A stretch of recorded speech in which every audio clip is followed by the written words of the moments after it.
Okay, I call this regular City Council meeting to order. And City Clerk, if we can have roll call, please. Yes. Mayor Truitt. Here. Vice Mayor Alton. Here. Councilmember Wolcott. Here. Councilmember Villanueva. Here. Councilmember Hall. Here. Councilmember Woodard. Here. And Councilmember Williams. Here. Thank you. Thank you. And now I'd like to invite everybody to rise and join me in the Pledge of Allegiance.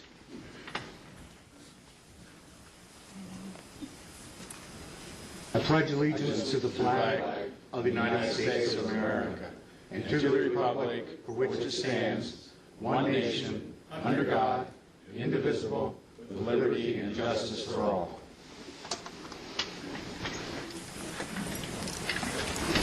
Thank you very much. I'd like to acknowledge the Surprise Citizen Academy that's here with us this evening.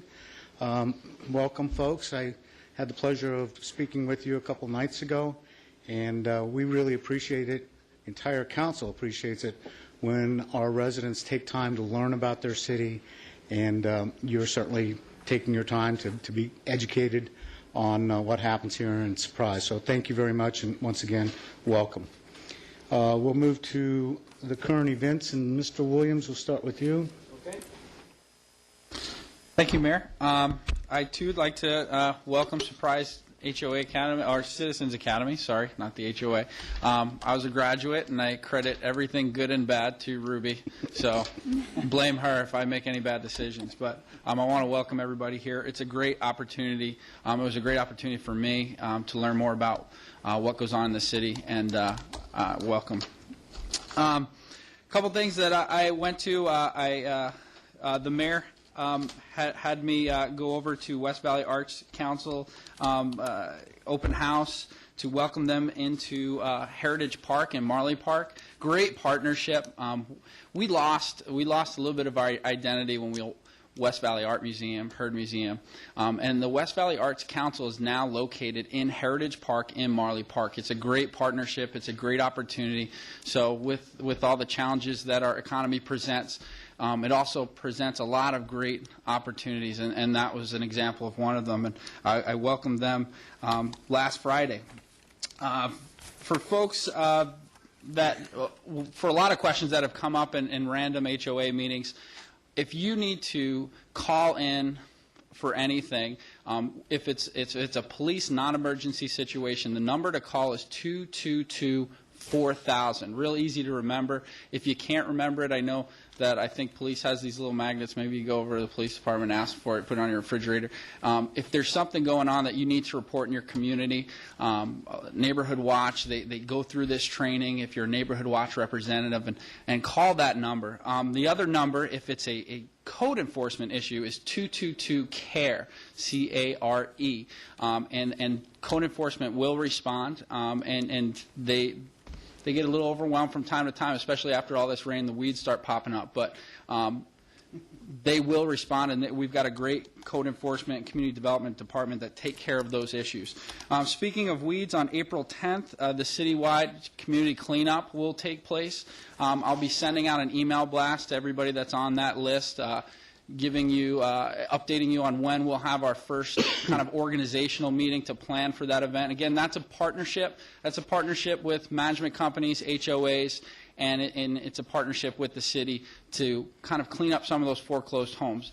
As I talk to some of the residents out here, that problem is slowly getting better, but it still exists. And we did get a ton of rain, and as you drive through, you're going to see things sprout up that maybe weren't there before, and there's an opportunity to make our city look clean and prevent some blight issues. Myself and Councilmember Mike Woodard will be meeting on a monthly basis out in the community at Nick's Diner. Our first meeting will take place the second week in March, and it's an opportunity, if there are issues, to meet with the both of us. We have very similar issues, very similar demographics, and you can come out and discuss some of those things. This Saturday at 8 a.m. I'll be at Archie's Deli for that focus group meeting. A lot of folks have responded via email. If you want to be a part of that, you want to have a discussion, come on out and meet me there at Archie's Deli at 8 a.m. Finally, I just want to share with the folks, the council had appointed me as the liaison with the Dysart Unified School District to work on relationships between the city and the school district. And I just want to report back that I've had a few exchanges with their liaison, Board President Jennifer Tanner, that have been very positive. Our relationship is very positive, and we will be continuing those discussions and working through some of the challenges and the issues that a lot of folks have been reading in the newspaper. But I just want to kind of put that out there. Board President Tanner's doing a good job. I'm working hard, and that's moving in the right direction. And finally, speaking of Dysart, they have an override coming up. It's scheduled for March 9th. If you want more information on that, go to dysart.org, or you can call. There's a number on there. You can call to get that information. Get that information. What is that all about? Get educated and vote on that issue. Thank you. Thank you. Councilwoman Wolcott? Thank you. You caught me off guard, Mayor. I'm sorry. Actually, Richard, if I could have my I made notes to myself about things that I'd been up to. Actually, I wanted to start by also welcoming the Surprise Academy class. I, too, am a graduate, and it's nice to see so many faces here this evening from the Surprise Academy. A year ago, when I was in the class, we were in the old City Hall, so you have a lovely place to learn about the city, and we were stuffed in a very hot room and behind the council chambers. It was very difficult to stay awake, as Ruby can attest to. It was difficult. But welcome aboard, and I'm glad to see so many faces join the class this year. Also, I joined John at Marley Park for the West Valley Arts event. Again, a wonderful partnership between the West Valley Arts Council and Marley Park. They are going to have an opportunity to program that space, and I think they're going to do a good job. Also, I wanted to mention that last Saturday we had the Pride Day in Section 10, which is in District 1, my district, and it was quite an event. I believe there were more than 400 volunteers. So many people, I couldn't possibly sit here and thank you and get through an evening's meeting. So I'll just say that this event was project managed by Neighborhood Services Division of the Community Development Department, and I want to give a special shout out to Christina Ramirez and Jeff Mihalik. This came with tremendous support from the Public Works Department, so thank you to Bob Beckley and your entire staff for making us all look good. And a huge thank you to our faith partners, the Church of Jesus Christ of Latter-day Saints, Radiant Church, Parkway Church, and to our 3 key clubs from Valley Vista, Willow, and Dysart High Schools. And also thank you to Home Depot and hundreds of residents who include Council Members Villanueva and Hall for making this Pride Day a success and for showing pride in our wonderful community. It was really quite a day, and it was very special to me to see all the folks turn out for that day. So there we were, cleaning up and painting and pulling weeds and chopping trees and in the rain. It was great fun. So thank you all for participating very, very much. Thanks, Mayor. Thank you. Mr. Villanueva? Yes. First of all, I would like to thank the group from the OTS for sending out some flyers. The flyers included the SLID, the bond election coming up, and also the census. So again, I want to thank all of you for helping us out. We had about 14 people out there getting flyers out.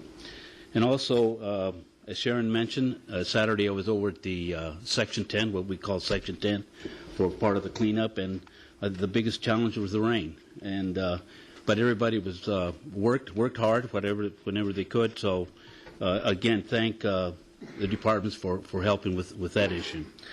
And also last night here at the Communiversity, we had a gathering for support of Luke, and they had a presentation on the F-35 and how it would affect the area. So with that, let's say support Luke all the way. Thank you.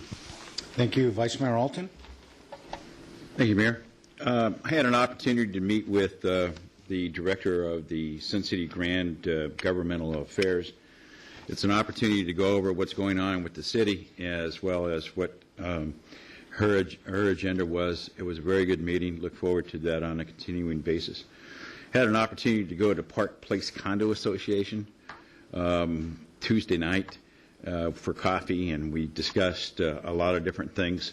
With me was Lieutenant Rohde from the police department, talked about crime or the lack thereof in that community. And there was a lot of issues discussed. Looking forward next time that we have a much bigger crowd, but I really appreciated those who turned out. We had great conversation and look forward to the next time. I, too, went to Luke presentation last night. Tremendous turnout, and I thank all the residents for going out, voicing their concerns, as well as picking up all the material and data regarding the environmental impact study, which is in process. This means an awful lot to the City of Surprise, and I encourage you all to, next time you see a serviceman in any uniform, thank them for what they do for us. Keep us safe. This morning I had an opportunity to meet with the chair of the Clean Air Task Force in anticipation of a trip to Washington, D.C., in which to talk to EPA regarding the emissions of pollutants that take place over in the Coyotes Lakes area, as well as all along the Agua Fria. Looking forward to going there and being an advocate to get some help and be able to come in and clean up that area. That's it, Mayor. Thank you. Thank you, sir. Mr. Hall. Thank you, Mayor. I, too, attended the West Valley Council open house. I think it's a great addition to Surprise, and I'd like to formally welcome Julie Richards and her staff. They did a great job of the open house. I also attended the Surprise Pride Day that Councilman Walcott was talking about in Section 10, and Christina Ramirez did a fantastic job organizing that. I was really concerned about 400 residents showing up and trying to park cars and find out what houses they went to, and boy, the thing just went like this. And I think that's a real tribute to her, and I think Jeff Mihalik and Bob Beckley and his group, and so great job, you guys. I attended 2 F-35 scoping meetings, one in El Mirage and one in Surprise, and the turnout was fabulous, both places, and very informative. There were a lot of questions asked, and I think a lot of the concerns were addressed. I think the EIS process will probably last. I think we're going to get a draft done by December, I think, at the end of this year, and that's when we'll have all the facts. But anyway, it was very informative. And this morning I attended the Memorial Day Parade committee meeting, and Mark Coronado and his group. Tara Combs is kind of the lead person for Mark, and she's doing an excellent job keeping it organized. We've got a lot of citizen involvement in this, and last year we had 82 members in the parade. We're looking at having over 100 this year. So it's going to be a great parade. In fact, we're probably going to have so many people that maybe Mark is looking to talk to the chief about maybe changing the route. Because we're going to need more space. So, anyway, that's all I have. Thank you. Thank you, sir. Mr. Woodard. Let's see. I've attended a Mountain Vista Ranch block party, which is outside my district, but I was invited to attend, and that was last Saturday when the rain came. It still went on, and everybody seemed to be having a good time. We were all under shades, and it was nice and cozy, but it was still good. I also went to the Luke EIS meeting last night, and it was very well attended, very well put on by the Air Force. I met this morning with a group that right now is kind of being called a community enhancement project, and it's not ready to be announced about yet, but when it is, I think the citizens of Surprise are going to be surprised. I was. I also went to the Memorial Day Committee this meeting with Skip this morning, and this project just keeps getting bigger and bigger and better every year. And I really look forward to this year having 100 participants marching in that parade. It appears as though we may have some more bands. We may have cheer squads. It's just going to be a great time. Last night I attended an art show for students out at Valley Vista High School, and I believe it was from all over the district. It was held in the Arts Center at Valley Vista, and we have some extremely talented children and kids out there. I couldn't believe that some of the things I was seeing were done by 9, 10, 11-year-olds clear on up through high school, but it was just wonderful work. And I have another student that I'd like to mention. We have a student, she's a gifted student, and I believe, I'm not sure what school she's going to, but she submitted a photo that she had taken last summer in Washington State while she was up visiting her grandfather, and she submitted it to Scholastic Magazine, which is distributed nationwide. And her picture was in the top 6 of the country. And I think that's just very commendable. Her photography work is wonderful. I have some of her pictures hanging on the wall in my study, but she should be commended to come in the top 6 nationwide of Scholastic Magazine is quite an accomplishment. And Shelby, I congratulate you. And as John said, the meeting that is scheduled for next Saturday, or March 6th, for me at Nick's Diner will be postponed until the following week, and he and I will start meeting together. And so I would like to invite all the residents of District 5 that want to have some comments or questions just to come on out, and we'll meet there on the 13th. The 13th at 9 o'clock at Nick's Diner. Okay, thank you, Mayor. Thank you, sir. And it's always a pleasure to hear these reports, because throughout the 2 weeks between our council meetings, this is a very, very active council. They're very involved with what's going on out in our communities, and I hope that residents that hear these reports, appreciate the efforts that everyone's making. I had the opportunity to join mayors and intergovernmental relation directors at the Luke Joint Training Center, Glendale Joint Public Safety Training Center, to talk about the Joint Strike Fighter and Luke Forward. And then, like so many of my fellow council people, I was there last night to see the 300 and some people come and show their support for the mission of Luke Air Force Base, the F-35 Joint Strike Fighter. And it was my pleasure to hand over to the person running the meeting 115 comment cards from residents that were supportive of the mission of Luke. And if you haven't had an opportunity to fill out a comment card, you can do that online by going to lukeforward.com, and it'll be pretty bold there. You'll see comment card. You can fill it out, and we're hoping that folks do everything they can to support the F-35 and Luke Air Force Base. Last Saturday, while everybody else was in the rain, I was staying warm. I went to Radiant Church and was part of the opening ceremonies for the Disabilities Human Services Forum there at Radiant, and it seemed to be quite well attended, again, in spite of the rain, maybe because it was inside rather than outside for like most of you. And this week I also spoke to some of you folks at the Surprise Citizen Academy. And, of course, that's always a pleasure to welcome the Citizen Academy and the new class coming in. And we are encouraged to see the effort that you put in and the time that you take to learn about our community. So, once again, thank you very much for that. That concludes the Mayor Council report. I'd like to turn it over to City Manager. No report at this time. No reports. Okay, we're going to move then to, before we go to that, there is an announcement that we need to make, and I'll start it off, Sherry, and that is that for those of you that haven't seen it, we have the new book, the cocktail table book, or whatever they call it.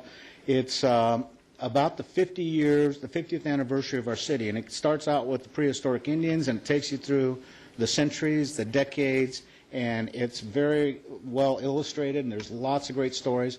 And it comes with a DVD that has video of folks who lived here for many years are talking about what the town of Surprise looked like decades ago, and it's quite interesting. It's currently on sale at the city store for $40. $40, which includes the book and the video That's a great deal. combination. And it does reveal a secret. Yes, it does. What secret might that be? Who is the real founder of Surprise? Okay, so the secret revealed in this book is who really founded Surprise. Now, we can't tell you because you need to get the book, but it's a good story, and you'll be glad that you know the answer to that secret. So thank you very much. Appreciate everything you've done to make that book a success, Thank you. Sherry. Thank you, Mayor. Thank you. We do have some books up here if anyone would like to purchase a copy today, and also you can purchase online at surpriseaz.com and in the city store. Thank you. Okay, and the price is $40, and that includes tax? That includes the tax, yes, $40 even. 40 even. Okay. 2 20s or one check. Absolutely. All right. Or 41s, it doesn't matter. Very good. Okay, we're going to move to call to the public, and at this point, call to the public is for the public to come forward and talk about any non-agendized item. And so if there is something on the agenda, then it's not appropriate to talk about it during call to the public because typically, not always, but typically there's opportunity to talk about that item when it is addressed later in the meeting. And the reason I say not always is once in a while there's an item that's set aside for a period of time and it doesn't happen, it's not heard on a given night.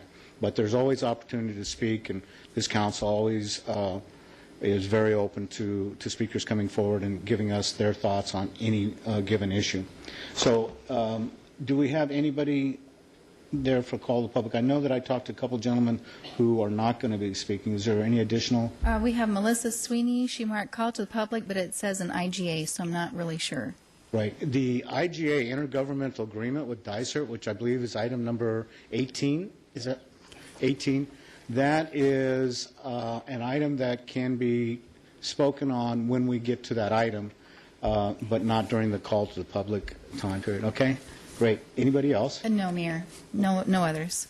Thank you. We're going to close the call to the public, and we're going to move to the consent agenda. There was confusion. Oh, Yeah, I'm going to talk on non-agendized items. Tom Jackson, you marked Okay. number 15. And then 2 items. Oh, I apologize. Okay, thank you. Mr. Jackson. okay. So you're going to speak on things not on the agenda. Okay. Non-agendized I items, got it. believe me. There are just a couple of things that are bugging me, and I know our school guy up there is going to, he and I are teachers, but this Dysart School District, recently the superintendent had a meeting, and he had all the administrators and teachers were in attendance, and he called several up by name, and they all stood up, and then he said, these are the people that are going to be laid off if we don't get the proper appropriations that we need. And, you know, how embarrassing is that for any individual, particularly a teacher? And the solution, of course, and I'm going to ask for this to be a solution, but it's not going to be one, and I know you don't have the jurisdiction to do it, but the superintendent ought to cut the salaries 15%, including his own, to solve this problem, because I don't think the voters are going to vote it back in. And we don't need to be laying off teachers. And that is the solution. And we can do it. And by the way, where are the volunteers? I mean, when I was teaching, I mean, if we did a kindergarten, a first, second, third, or fourth grade, we had plenty of volunteers, and I know we do out here. But they're never mentioned, I mean, in the paper. Well, enough of that. How would you like it if you came to work on a Monday and you've received a raise of $10,000 to $20,000 per year? And in some cases, a lot more than that. Well, that's exactly what's happened here in the city of Surprise. Now, I understand that this was to bring our city up to par with the other cities here in Maricopa County. However, par in this case is absolutely ridiculous. when we think that the General of the Army, and it was posted the other day, makes $175,000 a year, and he's in charge of all the armed forces in the United States, $175,000 a year. And many of our city employees make over $100,000 a year, and some are touching $190,000 a year. Where or when do we draw the line, gentlemen? The citizens of Surprise have said no new taxes, no new bond issues, no new ridiculous spending, and yet we continue. And yet we continue after the stimulus money, matching funds for the Arizona Tech Accelerator. Fill out your expense account, Surprise, and the feds will reimburse you. If it is offered, we want it, and the result is we go further and further into debt. Let's look at our own personal situation. Bank interest rates have gone down from 5% to 0.5% in the last 2 years. Annual fees are about to be restored on credit cards. Interest rates on credit cards have gone up. Social Security, no cost of living increases. Current discussions about lowering Social Security are taking place at the present time. Job and home losses are still moving at a rapid rate. Taxes are rising, and new taxes are about to be implemented. Anyone get a headache yet? So before you even consider adding to the burden of we the taxpayers of Surprise, maybe we should consider that 15% cut of all city employees. Do you realize $150 million goes out a year on those salaries? We could save $22.5 million by just taking a 15% cut, and I think we could well afford to do it based on the raises that I know that have been implemented. It would solve a lot of problems, and I think my time's up. I've been beeped several times. Well, yeah, we were giving you one more minute, but it looks like you've completed your statement. Thank you very much. Thank you, Mr. Mayor. Okay. I'd like to clarify this, the IGA versus the bond, because the IGA is an intergovernmental agreement that we're discussing between the City of Surprise and the Dysart School District, and it is totally different and distinctive from the bond. And so I would invite, if any of you that signed up to speak actually are here to speak on behalf of the bond, then that would be appropriate. Was that anybody's intent? No, it was about the IGA. Okay, I just didn't want to pass up an opportunity for you to be able to come forward. Thank you for that. We'll close the public hearing. We'll move on to the consent agenda, and I'd like to propose a change to the way we deal with consent agenda. Last meeting, we had quite an extensive discussion on certain items, and there wasn't a vote taken that really, I don't think, articulated the intent of all of us. And so when we address consent, if it's a question for staff, just a quick question, maybe we can just say I have a question on item number such and such. But if it's something that you believe is extensive discussion, or you believe that you're not in favor of it, where we really need to take a vote, if you just ask to pull it, and we'll pull it. So we can do a question, and that'll be within the context of the consent agenda, or we'll pull it and give it its due the way we should. Is that agreeable? Yes. Okay. Is there any items, council, on the consent that there be questions or pulling? Hearing none. Motion to approve consent. Second. Motion and a second. Please cast your vote. You got Sherry by surprise.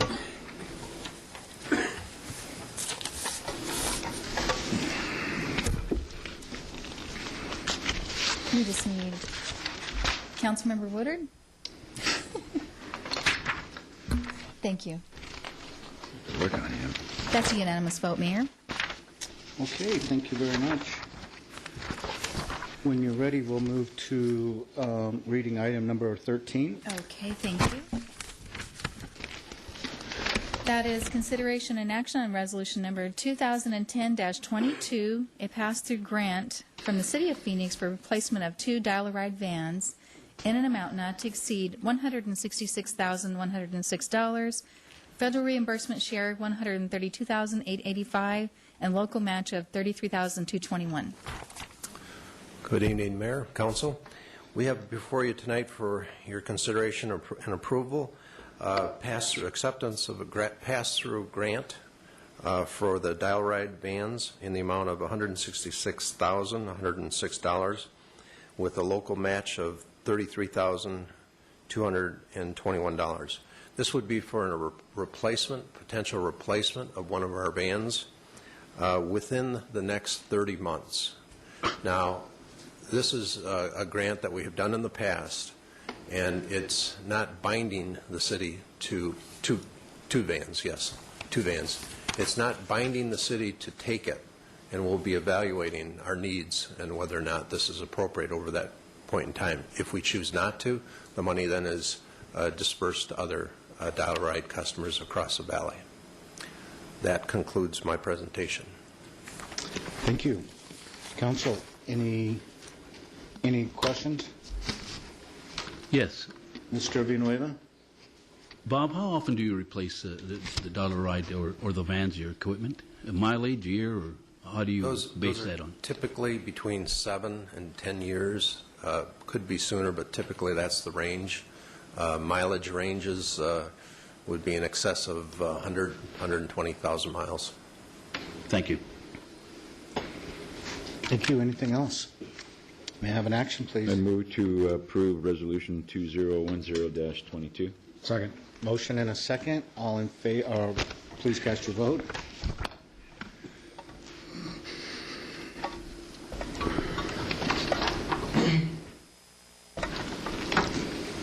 And that would be Mayor Truitt. Thank you very much. Unanimous vote, Mayor. Thank you. Item number 14. Consideration and action on resolution number 2010-23, a resolution adopting community and recreation services fees and revising the community development fees, public works fees, and fire prevention fees. Good evening, Mayor Truitt, members of the council. The item we have before you tonight is an update for fee resolution dealing with 3 main types of fees. The first type are development services fees. The Community Development Department, Public Works, and Information Technology all have a part in those fees. Fire annual inspection fees, of course, from the Fire Department. Solid Waste Haulers License, which is a part of our Public Works Department. First of all, I'll go through the methodology a little bit, coming up with these fees. First was to recover the full cost of the services provided. The second was to tie these fees to key workload drivers. The third was to align the fees to the process, most specifically the review process. We've had some changes on the development services fees and how we process those, and these new fees are more aligned to that process. And finally, comparing ourselves to others and see how we compare to what other cities are doing. The first set of fees, the development services fees, we see the most change here, most specifically in the development review fees. In the past, there was no real nexus to what those fees were tied to other than just comparing ourselves to what other cities were charging. What we wanted to do is tie ourselves to a workload indicator that would drive our costs. And the best thing we have is the number of sheets. The number of sheets that come in on a submittal drive the amount of review that we have to do on those submittals. So most of what you'll see on those fees are driven by sheets or the number of the reports. A report comes in, we have to review the report. The second is inspection. There's no real change here. It's based on the valuation, which kind of gets you the size and complexity of a project.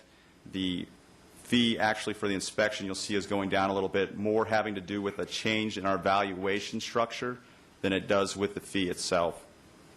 We have data and maps that's really driven out of our GIS department, and that's the amount of the data they need or the size of the map.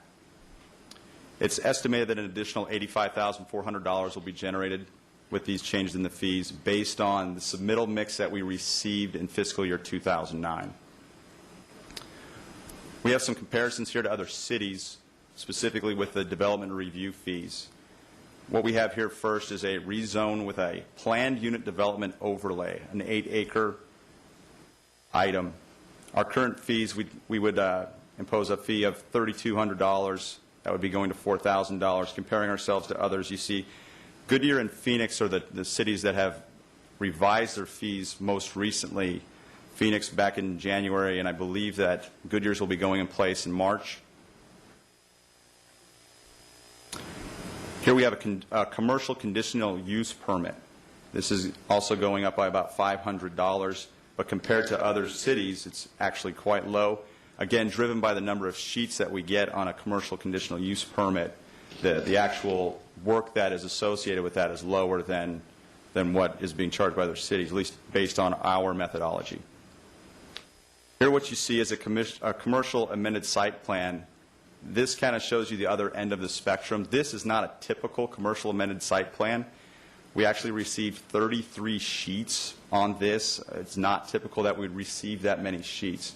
But because we receive that many sheets, that drives the amount of review that we have to do.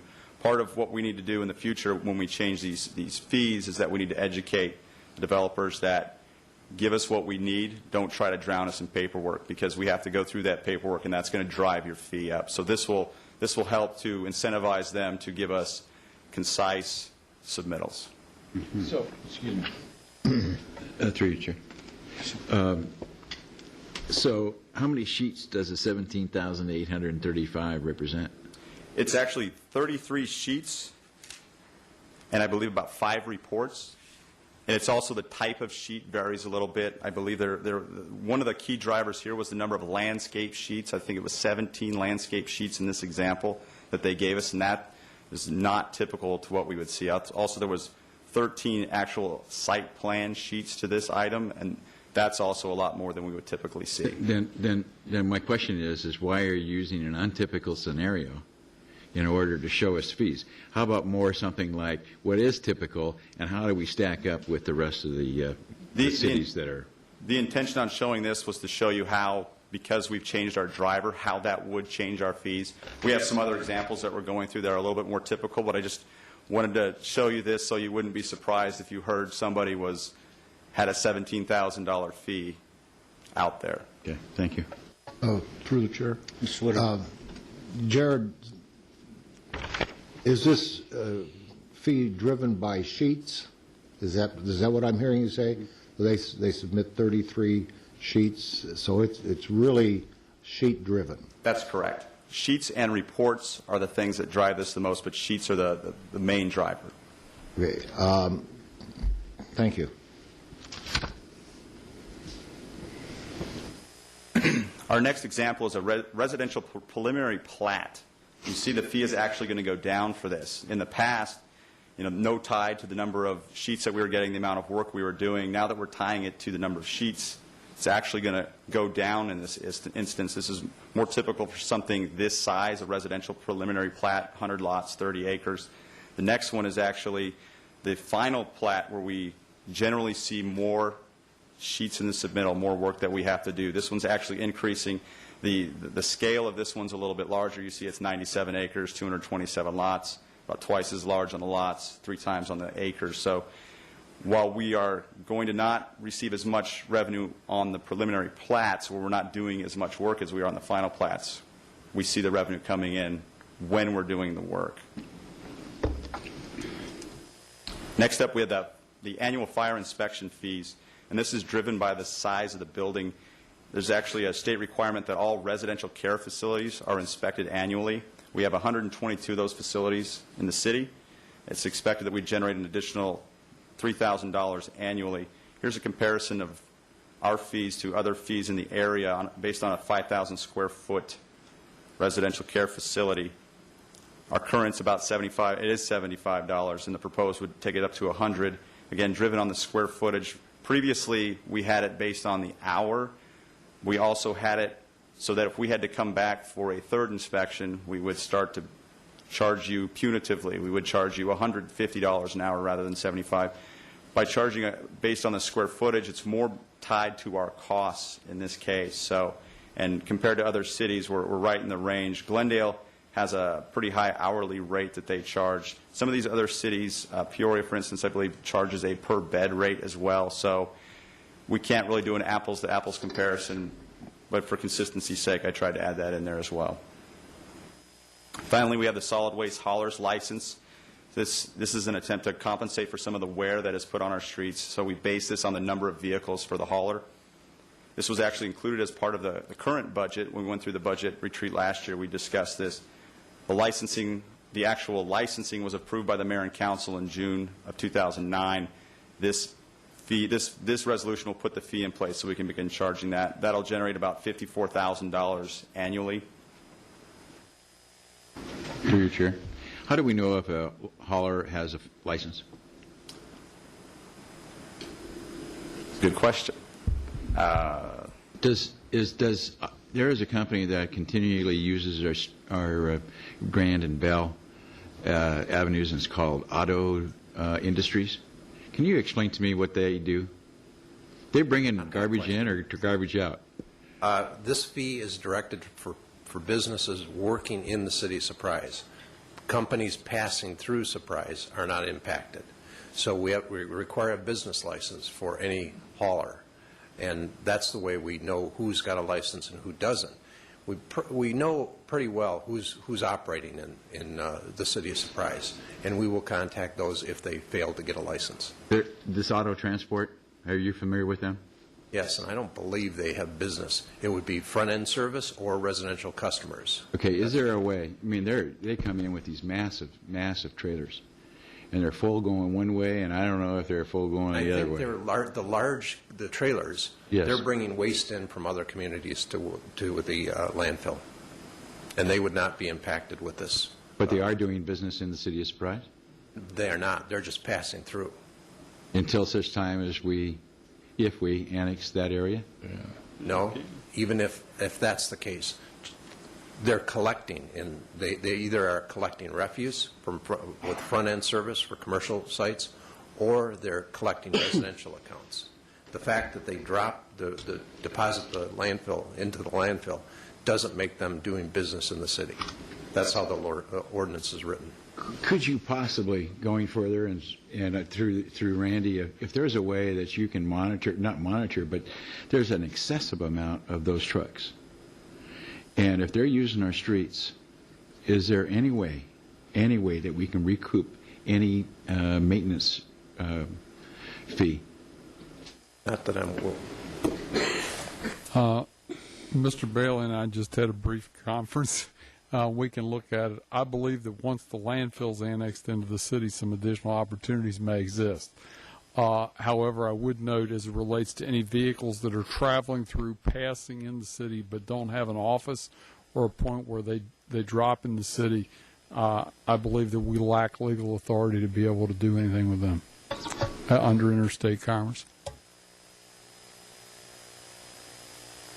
Comparison here shows that $1,000 per vehicle is in line with other cities. The mix of cities is a little bit different for the solid waste haulers license because it's hard to do an apples-to-apples comparison in some cases because they charge a license fee directly to the hauler based on them being a hauler, not necessarily per vehicle. This is a comparison on a per vehicle basis across the valley. Are there any additional questions? Yes. First, no call. Back to that last question, how do when they ask for their license, is it annually updated so that we know how many vehicles that they are licensing that year? That would be part of the process, yes. So they would have to tell us how many vehicles they have on an annual basis. Okay, thank you. Anything further? Mr. Woodard. Just a quick question, Jared. The agenda wording has included community and recreation service fees. So that is not a part of this resolution, is it? That's correct. That's not part of this resolution. When this item originally came in December, we had some facility fees included with that. Those fees, because of the timing now that this is later in the process, the facility fees for community and recreation are going to go with their program fees with the budget instead of now with this, because we might come back and change them again in 2 months. So those are removed. Just wanted to clarify that. Okay, thank you. Anything further? have an action, please? I move to approve resolution number 2010-23. I second. Please cast your vote.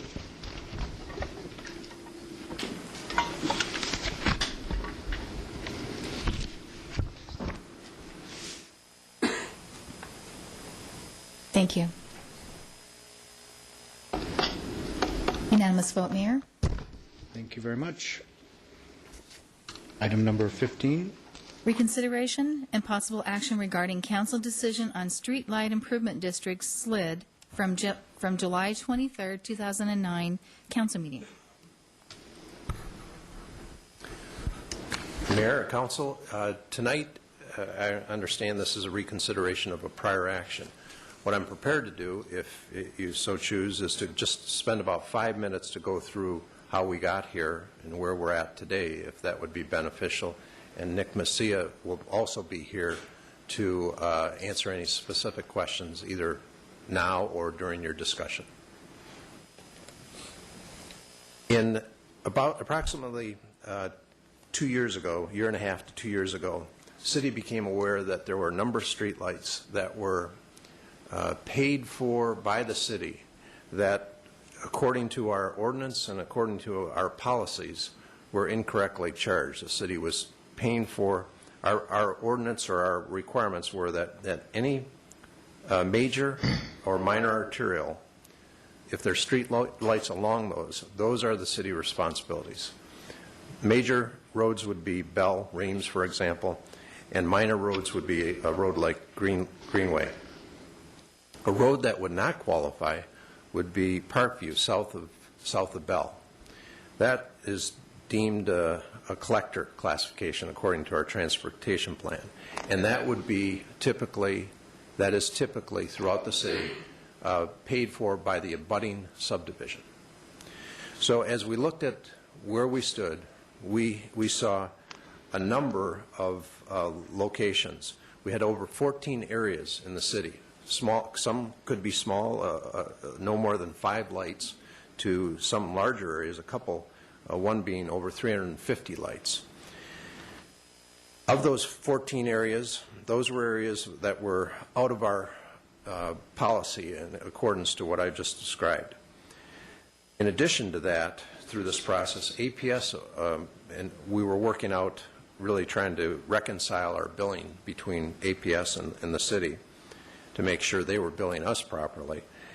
We came up with an additional 5 locations where there had been, there were incorrect billings by APS that needed to be corrected. So in the course of about 8 months, we put together an analysis of the situation, what the financial extent of that was, and then came to the council 7 months ago in July. And at that time, after looking at the problem, we thought of, let me just add one additional comment. The reason that we had these situations that were in front of us, the areas that were done outside of what the norm was because of the rate of development that occurred. There was a couple of reasons. The rate of development caused developers not to follow through with the formation of the SLID requirement. So from the rapid pace of construction and the procedures that were in place at the time, we were not able to catch a number of these locations. In addition, there were other areas that through some direct and some indirect action of the city, either by installing lights or through transfer of responsibilities, these situations developed over time. So we were really correcting the actions probably from the last 10 years, 10 to 12 years of various actions that occurred. So 7 months ago, we brought to the council 4 alternatives to address this problem. The first was to establish SLID districts, streetlight improvement districts, at each of the locations. Typically, it's a routine process because you only have, in a new development, you have one owner, the developer, and there's a legal process that is required that this council needs to formally adopt the approval of a petition to form a SLID. And if there's only one owner, it's relatively easy. Now with these locations, as we've identified, there are numbers of people. There's in one case 1,000 property owners involved. So it becomes much more cumbersome, much more complex to acquire the signatures after the fact, after the horse is out of the barn.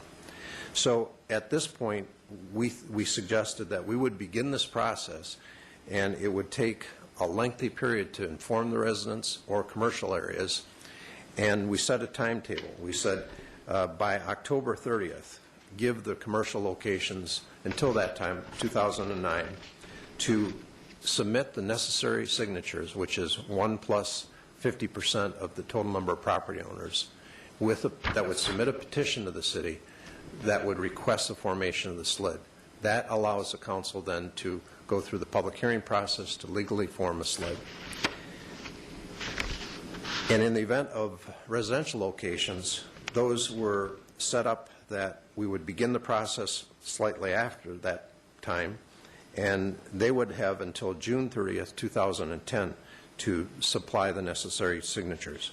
Failure to do that on either the commercials or the residential areas would lead to the city first indicating to APS that we are no longer going to be responsible for those bills, and as a response to that action, APS would turn the lights off. At this time, we have some of the commercial areas are going through turn off, I think, they're off. They've just been turned off within the last week. The second alternative was to establish SLIDs, new SLIDs, the same policy as stated in one, with one exception.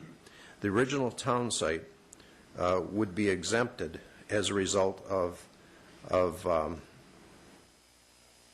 the conditions that occurred over time in the original town site. The third alternative is to eliminate all SLIDs and change the current policy where the city would pay at large for all streetlights. There's a fundamental problem there. The current budgeted amount is $2,128,000 that's paid out of the general fund. The total expense is $6.8 million. If the city were to make that change, that would result in property taxes increasing over 31%. We're only legally able to, state law only permits the increase of 2% annually. So for that reason, that was not a recommended option. The fourth and final option is to approve a grandfathered status of any locations that were installed prior to the Ordinance 2-05 adopted in 2002. And that would be indicating that anything developed prior to that date would not be required to form a SLID. But as I mentioned before, or earlier, that the option that was selected was option one. All residential districts were to have a SLID formed, and we have been, up till now, very aggressively pursuing that with over 3,500 letters that have been sent out to residents. We're getting close with some districts, and we have had some success in some of the districts where commercial areas that have required the signatures, and we brought to you the SLID development letters, the formation of that. So that's a brief overview. We stand ready to answer any questions, and for the sake of discussion, we put before you on the screen an area of the original town site with the areas in blue representing the red area, the residential areas, and also the purple on the lower left-hand corner. And the areas along Grand and also along Bell are designated as commercial areas. So with that, I will conclude my comments. Thank you. Mr. Alton. Yes, thank you. Mr. Beckley, can you give me a dollar amount that we are currently, the City of Surprise is currently paying for all those areas that there are no SLIDs in the city, collectively? You have that, Nick? Excuse me. The number we have is the number for the city's paying for those streetlights we're trying to form, which is the option one. There are streetlights that are being paid for by developers such as Sierra Montana or Skyway. That dollar amount, I think, was $80,000. $80,000 a month? A year. A year. I think it's closer to 100, but it's between 80 and 100, but that's... To 100. So $100,000 a year we're paying for lights. That should be being paid by somebody else. By the slids. Okay, okay. And how much is that, of that is Old Town site? 43,000. Yeah. Okay, thank you. Ms. Wolcott. Thank you. Thank you, Mayor. Just a quick update. You said that you've had some success in creating slids in those outstanding areas, and I was just curious, the documents that you showed us in the book, I was unclear. District 1 shows me Martin Acres and Section 10. Has there been any success in creating a slid? Through the mayor and members of the council, none of the residential locations have been successful just yet. The closest one we have is Cowdy Lakes. They're about 2/3 way of securing the number of signatures. They're at 404 as of this morning. We're working very closely with the HOA. All the other locations are not close yet. Can you tell me what kind of feedback you've gotten from, this is my district, so just in case those who are listening, this is my district, so I'm just curious what kind of feedback you've gotten from Martin Acres and Section 10 homeowners. Martin Acres needs approximately 178 signatures in order to be formed. They only currently have 7 submitted to the city. And Section 10? That's all lumped together. That's all lumped together? Yes. Okay. Okay, that's very interesting. And those lights were actually energized in what year? It's in the attachment 1. Martin Acres, 2003. 2003? Okay, great.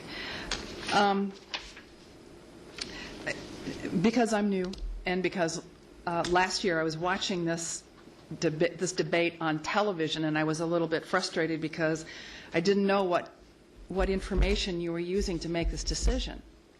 And so I asked staff, and I have to apologize that I've been asking for information, and I haven't had a chance to share it with the stuff that I've assembled with the rest of you because I've just been so doggone busy on other stuff. But I asked for what was presented to you as a council on July 23rd of 2009. And what I got essentially is exactly what you see in your packet today. So essentially this is an exact copy of everything that you were working off of, the information that you're working off of last July. And so I really became frustrated because now, as you know, as Mr. Beckley just described, you were presented with 4 different options. Well, if an option is really an option, then it ought to be a workable option, a viable option. So to have option number 3 not really even be a viable option because supposedly it's not doable because of state law, then it really isn't an option. But I happen to believe that that is probably one of the best solutions we could possibly come forward with. And I want to try to get back to where I'm coming from because in my view, in my district, in Sun City Grand, for example, there are 4 slids. And everybody pays a different rate. Mr. Oliver lives in one of those slids, and he pays about 2.5 times what I pay. And I live in a different slid, obviously. And I don't necessarily think that's fair, but it is what it is.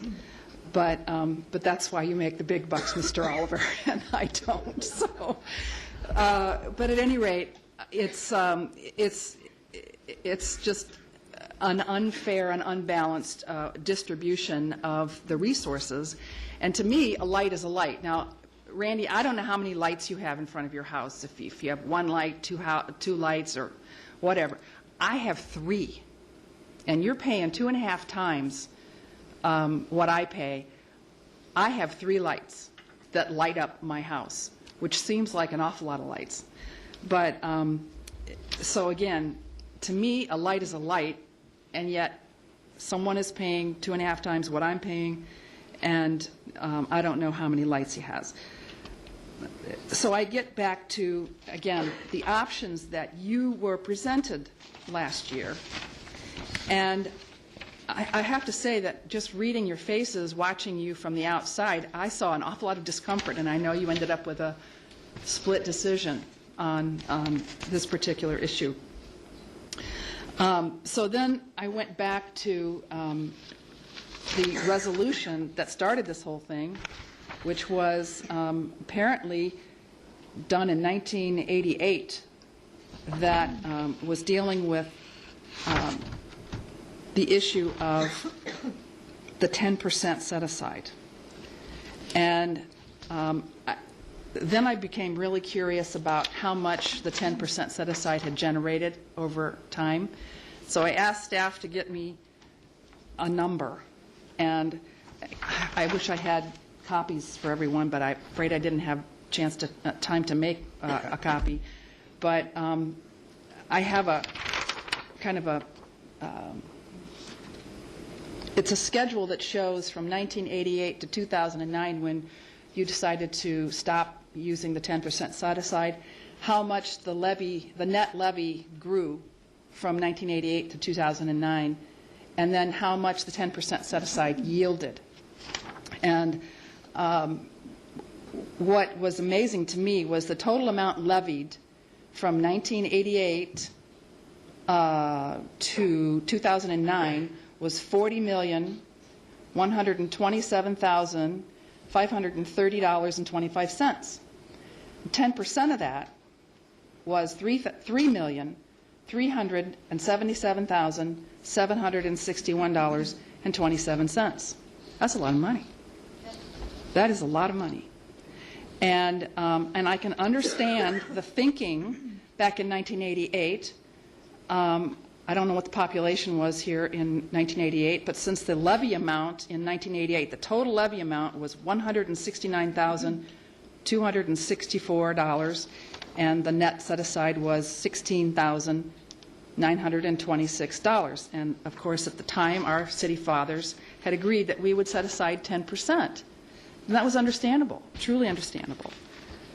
So, but as you see the city grow, you see this growing levy amount, and of course 10% of this rather large growing amount.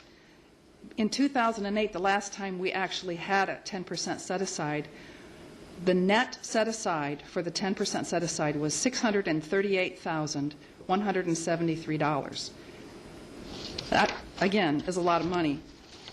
And I am troubled that this is something that we continue to debate, and I appreciate the fact that Councilmember Villanueva has brought this back for discussion, because again, I saw the discomfort about the decision that was made less than a year ago, and it seems to me that we need to find a solution that actually makes a light, and that it's even across the entire city.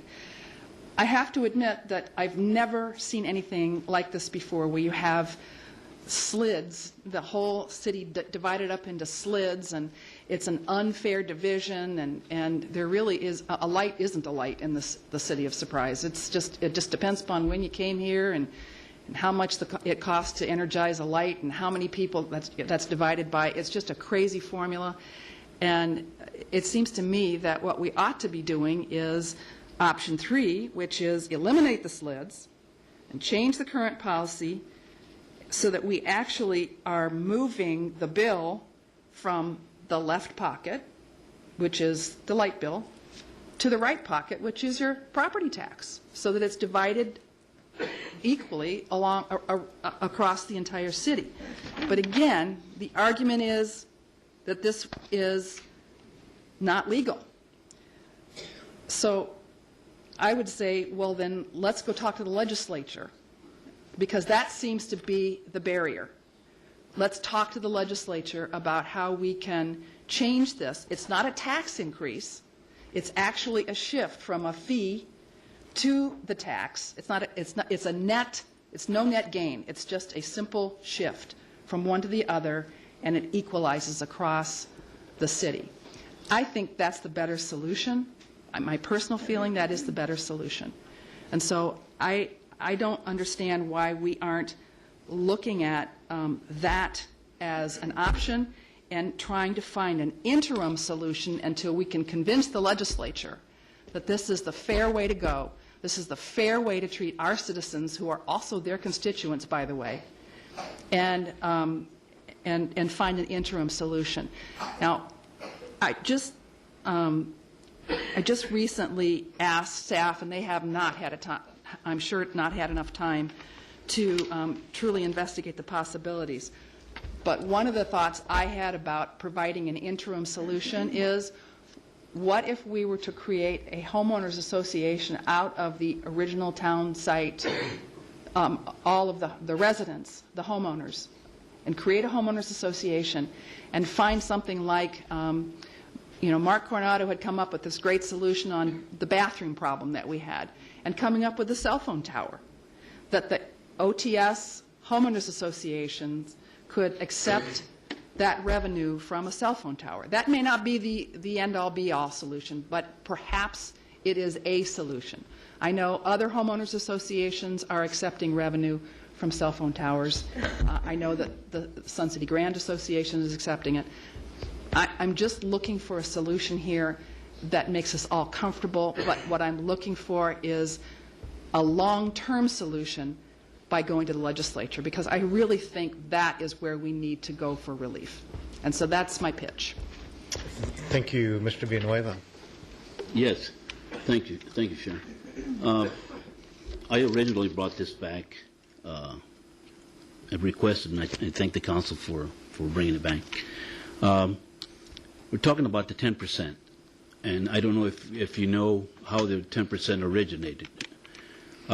Back in '88, we didn't have a property tax, and the original town site, the council went to the citizens and stated, if you allow a property tax, if you tax yourself, we'll take this 10% and reinvest it back into the city. And that's how that started. Originally, the 10% was just set for the original town site. But as years went by, the council looked at it as, let's extend it through the whole city. And the original town site, the street lights were being paid by the 10%. So, as I say, we didn't have a property tax. We allowed ourselves to have a property tax, and this was going to be one of the benefits for the original town site. And we knew that this was going to grow. We couldn't help but grow. But it was going to be up to the council to see what they could do with the funds. And I don't see if you want to put a cap on it, because it'll just keep growing. But it's a pool of money that can be used to reinvest in the original town site. We have the money could be used in Section 10, some of the older parts, to reinvest in there, whether it's streets or street lights or rehab or whatever. So that's how that originally got started. And when I seen that that we were going to have to start paying for street lights, which before we didn't have to because of the history and the things that the council had said to our residents, this is what we'll do for you. So all of a sudden now we're having to pay the street lights. And the 10%, and I understand the economy the way it is. Our city manager said, I need that 10%. I need it for operations cost. And originally he was going to do away with the 10%, but I went over and I talked to him and I said, can you at least delay it for 2 years until the economy picks up and maybe we can come back. But like I say, if you want to put a cap on it, I don't have any problems with that. And that's how I feel the principle of it is that the original town site was the streetlights were being paid by the 10%, and that was taken away from us. Thank you. Mr. Williams. Thank you, Mayor. And thank you, Vice Mayor, Sharon, Richard. Appreciate the comments. Originally, when we talked about this, I was one of the more vocal in favor of what we voted on. And a lot of that stemmed from my frustration within my district with some of the issues that I was facing. One area in particular that I've been going door to door, having block parties and doing whatever to get people to increase their taxes. So it seems kind of funny. But we're close to that point. We're close to that point. My frustration was that it was a different bird. That area was different. It was different because it was a private area. The developers were paying the SLID, and as a result of them not paying the bill anymore, the lights were going to shut off. And for the city to go in and subsidize that would be setting a precedent that I didn't agree with either. What were the solutions? Well, the solutions were to shut the lights off or form the SLID, period. So that was my frustration. And to shut the lights off and create really a black hole in the middle of a fairly nice community would have lent itself to blight, to crime. And I was frustrated. And I couldn't look at those people in the eye as I go door to door and say, hey, you need to pay this, but nobody else needs to. And in my same community, I couldn't necessarily go to other residents, my neighbors, and say, hey, we're paying a SLID, but these folks don't have to pay it. So that was the philosophy, that was the ideology, I guess, that drove that a little bit. But a lot of things that look good in one situation don't necessarily translate to other situations. And they don't play out necessarily as well on paper as they do, or play out as well in the community as they do on paper. And really, my whole thing was I don't want to see anybody's lights get shut off. And I appreciate your comments, Councilman Walcott, because I want to find a solution to this. And as I looked, and I attended the meeting with Councilman Villanueva, the mayor, and Skip were there at the original town site, and there is a lot of history there. And I was naive to the fact that I didn't fully understand or grasp how the 10% set aside generated. And since then, you're correct, Councilman Villanueva, it changed into the revitalization boards. That was their funding source, and that since has been changed to, I think, the Quality of Life Commission. So all of that, I think it's important to invest in your community, but I think that 10% should probably be capped at some point or changed to the 3% or whatever, if it were to come back. But really, I think I like what I'm hearing from some of the council members, because I really think a fair solution needs to be followed, because I can't go to my residents and say, hey, you need to pay this when others don't. But at the same time, I think we need to appreciate the OTS and where our city has come from. And it's really, there's 5 SLIDs in there. 3 of those SLIDs are business-generating SLIDs that probably we should pursue. But the residential area, I think we need to find a solution that's fair, and I don't think turning the lights off on those residents, especially in the economy in light of what's going on, is the right thing to do. So in a way, I've changed my point of view on that. I still think that a fair solution across the board needs to be discussed, but I'm definitely open to other things rather than turning the lights off on the OTS. I appreciate, Councilwoman Wolcott, some of the points that you made, because they were well made and they make sense, and legislation is really the answer to this overall solution. I very much do agree with you and believe that we need to find, at least until that can be changed, a temporary solution. And I think I may have heard one in Mr. Williams' response when he talked about a distinction between residential SLIDs and commercial SLIDs, and maybe that would be an option that 3 of the councilmen previously voted for, was grandfathering in original town site based on some of that history and that information about the 10% set aside, and an understanding of quite frankly, how much money has been brought into the community through various grants and so forth that have been received by the City of Surprise because of the original town site. So do we have a suggestion? Yes, I Mr. have. Hall, you wanted to speak? Yeah, thank you, Mayor. I appreciate Councilman Williams' comments about the commercial area versus the residential. As a temporary solution to this, if we want to pursue the long-term solution, Councilman Walcott, that we have to that's going to take some navigation. I don't know how long that's going to take, whatever. But as a temporary solution, I can support separating out the residential from and exempting the residential OTS and having the SLIDs apply to the commercial areas in the OTS.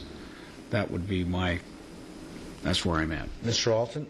Yes, Mr. Beckley, I have a question for you. And probably Nick. Of the OTS, the 48,000 that you had said, was it 43,000. 43,000. How much is that commercial? I'm just looking at the map, and from the map, it looks like roughly 25%, maybe 25% of the area. So that's about 12,000. Right. Right? So now it reduces it down to 31,000. That the city would pay, yes. Okay. Roy, I thank you for your dissertation. I thought it was very educating for me. Okay? And until we find a permanent resolution, my suggestion would be to find a way, Mr. Oliver, to come out of what used to be the 10% set-aside, maybe call it something different in the future. Allocate $32,000 from this 10% set-aside, as we now know, and pay for the streetlights. However, with the caveat that this is just a temporary resolution until we can find a permanent resolution. A permanent resolution, and that is it makes it fair for everybody in the City of Surprise.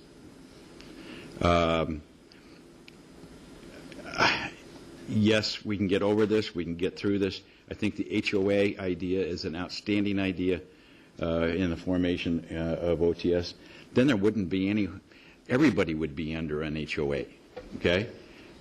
It would be an opportunity to get revenue to help supplement and support what could be different revenue streams.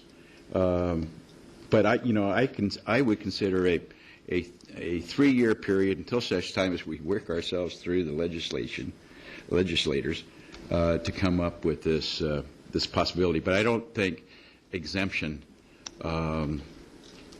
maybe alternative financing or alternative revenue streams would be the most typical comment. But I don't think exemption should be in the City of Surprise. Ms. Wilcott. Thank you, Mayor. Councilman Alton, I can tell you as an ex-legislator that giving them 3 years to resolve the problem, they'll use 6. So I prefer not to put a time limit on it. I would prefer to do this, frankly, 1 year at a time and address it 1 year at a time. I would certainly hope that it's not going to take us 3 years, but if we have the pressure of this situation constantly facing us, and we can properly express this to our legislative delegation, that will put additional pressure on them. Because, again, their constituents are our constituents. And this is an issue that is pretty dicey and could be very divisive if we're not careful. So I think it's really important that we do find the long-term solution.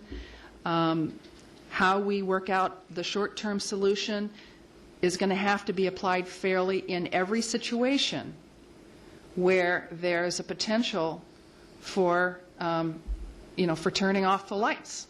And so we're going to have to be fair about this. But again, in my view, in the long term, moving forward, I mean, we are a growing community, and 110 or whatever thousand people that are here today, we are at a place where we're kind of growing through growing pains. This is one of the examples of growing pains, is change happens over the decades. But we need to be prepared and to prepare our future generations of Surprise residents with a solid foundational plan that is fair across the board. And so that's why I think it's critical that we know that a permanent solution is going to be a light is a light is a light. And everybody needs to pay their fair share however they go about doing it. So I would entertain any kind of idea that could get us through 1 year at a time. Mr. Villanueva. Yes. Well, everything sounds real nice. But to get down to it, I want to address the homeowners association. If you want to be elected in the original town site, or not be reelected, just mention that you want to be part of HOH. Yeah. It's not going to happen. It's not going to happen. So I think that idea will go by the wayside. They're not going to permit it. I agree there has to be a solution, and it'll take years because, I mean, there's a statute that says you can't do this. And to change that, good luck.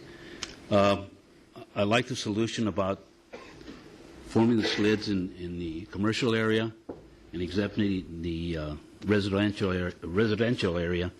And if down the road we come up with a better solution, let's do it. Thank you. Mr. Woodard. Sharon, Councilwoman Wolcott has made a good point that a light is a light is a light, only apparently Randy has much nicer lights than she does. And I can understand that. There are different kinds of lights. There are different kinds of lights, okay. But whatever we do, a light is a light. And if Mr. Oliver is paying twice as much as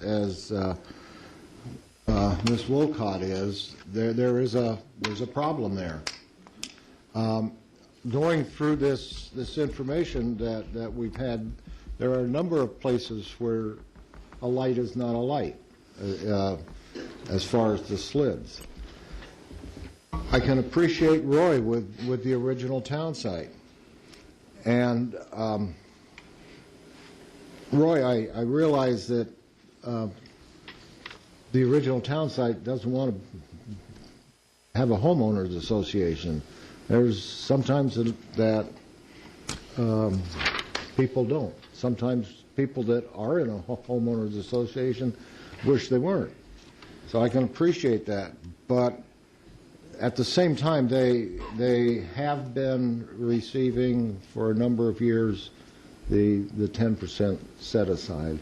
And the lights that are currently placed in the original town site, I believe they were actually paid for and installed by the funds from the 10% set aside. I like Ms. Walcott's idea of going after the ability to increase taxes. In other words, I believe it's option 3. Excuse me. Careful about that. It's not increasing taxes, Mike. Right. It's not increasing taxes. It's switching taxes. It's a revenue neutral. It's basically taking a fee and moving it to the tax bill, but it is not a tax increase. Thank you. I am in favor of that. And I agree that it should be done on a year-by-year basis so that otherwise it'll get lost. Some things have gotten lost in this slid operation and various other parts of the city, and we don't need that to happen. We need to review these every year and make sure that we continue to move forward and not allow this we don't want the slid to just slide by down the road. So those are my comments. Thank you. Mr. Williams. Thank you, Mayor. I like pursuing the legislators on this, and I think we need to move immediately. Well, we had something come through the Resolutions Committee that went over not so well as an alternative to this, and I think that pursuing that route should happen.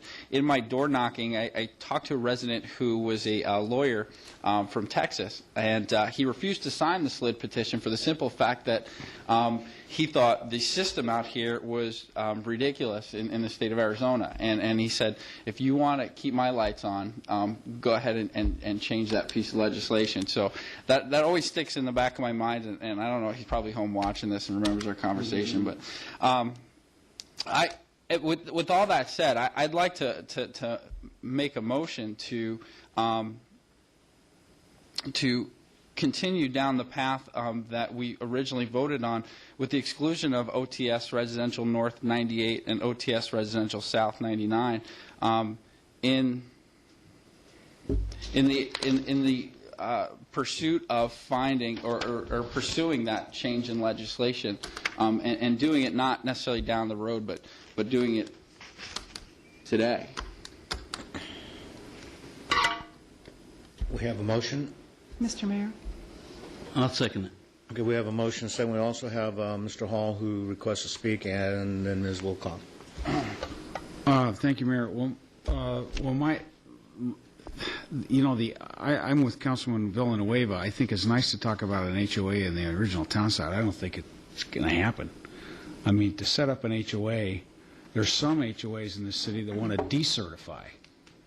Okay? And how do you take the original town site and make it a homeowner association without the homeowners agreeing to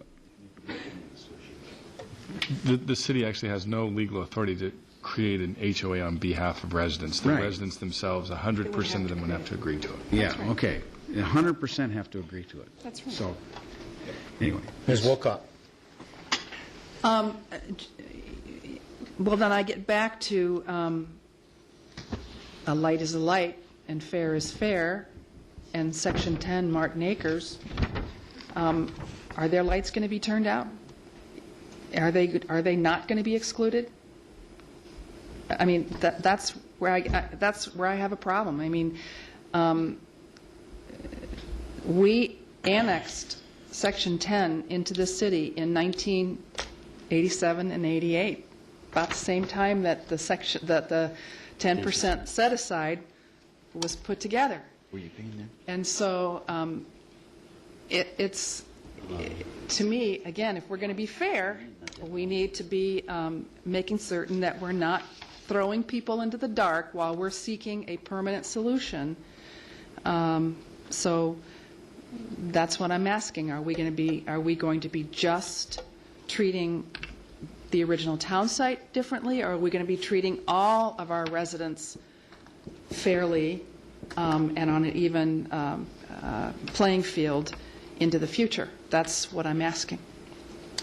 Mr. Alton. Thank you, Mayor. Yeah, I understand what's been said, and the exemption of the two SLID areas are all residential, and then there's 3 commercial. Okay. You know, I would go along with that, John, but I don't agree with the exempt part. Stay, possibly. And I would ask that you change your motion accordingly. And that is that nothing, we should account for this, okay? And we can, call it whatever. And I said, bring $35,000 out of what used to be called the 10% set aside. And part of our budgeting process would take that in consideration. But I would not be able to vote for anything that is totally exempt across the board forever. Otherwise, this item's going to be coming back again. And I think when we make an original decision on anything, we should stand by it. If it failed the first time, it failed the first time. I am totally against bringing items back in hopes that a new council might have a bigger heart than the old council had. Well, we did it with the sign. Yeah. Right, and that didn't work. You brought it back. So, Williams? Oh, I'm sorry. Are you? Excuse me. You still have the floor. Yes. So what I would request, Mr. Williams, and I would certainly second that, if in fact that you have that change of wording. Mr. Williams. Before he starts. Well, actually, Mr. Oh, Williams okay, is in go the ahead. queue. I'll defer to Councilman Villanueva if you want. Yeah,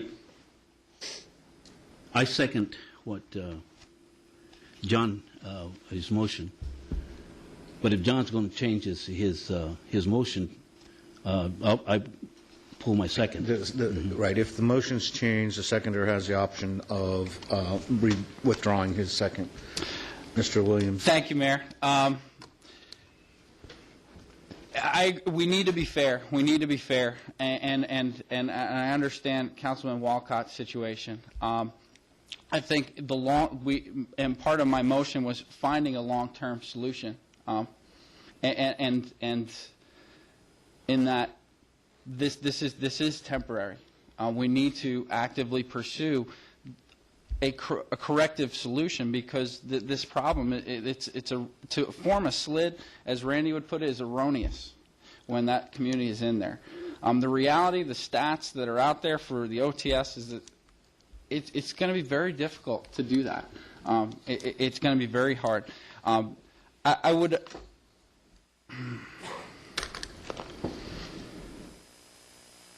pose an amendment in that, again, my intention was never to turn the lights off, but we need to pursue these SLIDs, and we need to be fair at the same time. My only amendment to the original motion that I'd like to instill is that we revisit where we're at. We get updates on where we're at with these formation of these SLIDs, and we pursue a permanent solution to this problem by the end of June, before the cutoff date, before these lights are turned off. I think that, the area in Section 10 is an area that it might be facing similar problems in the OTS, and that if we want to lump that into this, I'd like to hear from council as far as what their feelings are as far as Section 10 is concerned as well. I think that forming commercial SLIDs, we need to set deadlines, we need to be hard on those, but residential SLIDs are a different bird, and we need to look at those. And even in Coyote Lakes, I mean, they're 200 signatures away. Is it right to turn those lights off? And in all honesty, APS has been a terrific partner with the formation of the SLIDs in Loma Linda.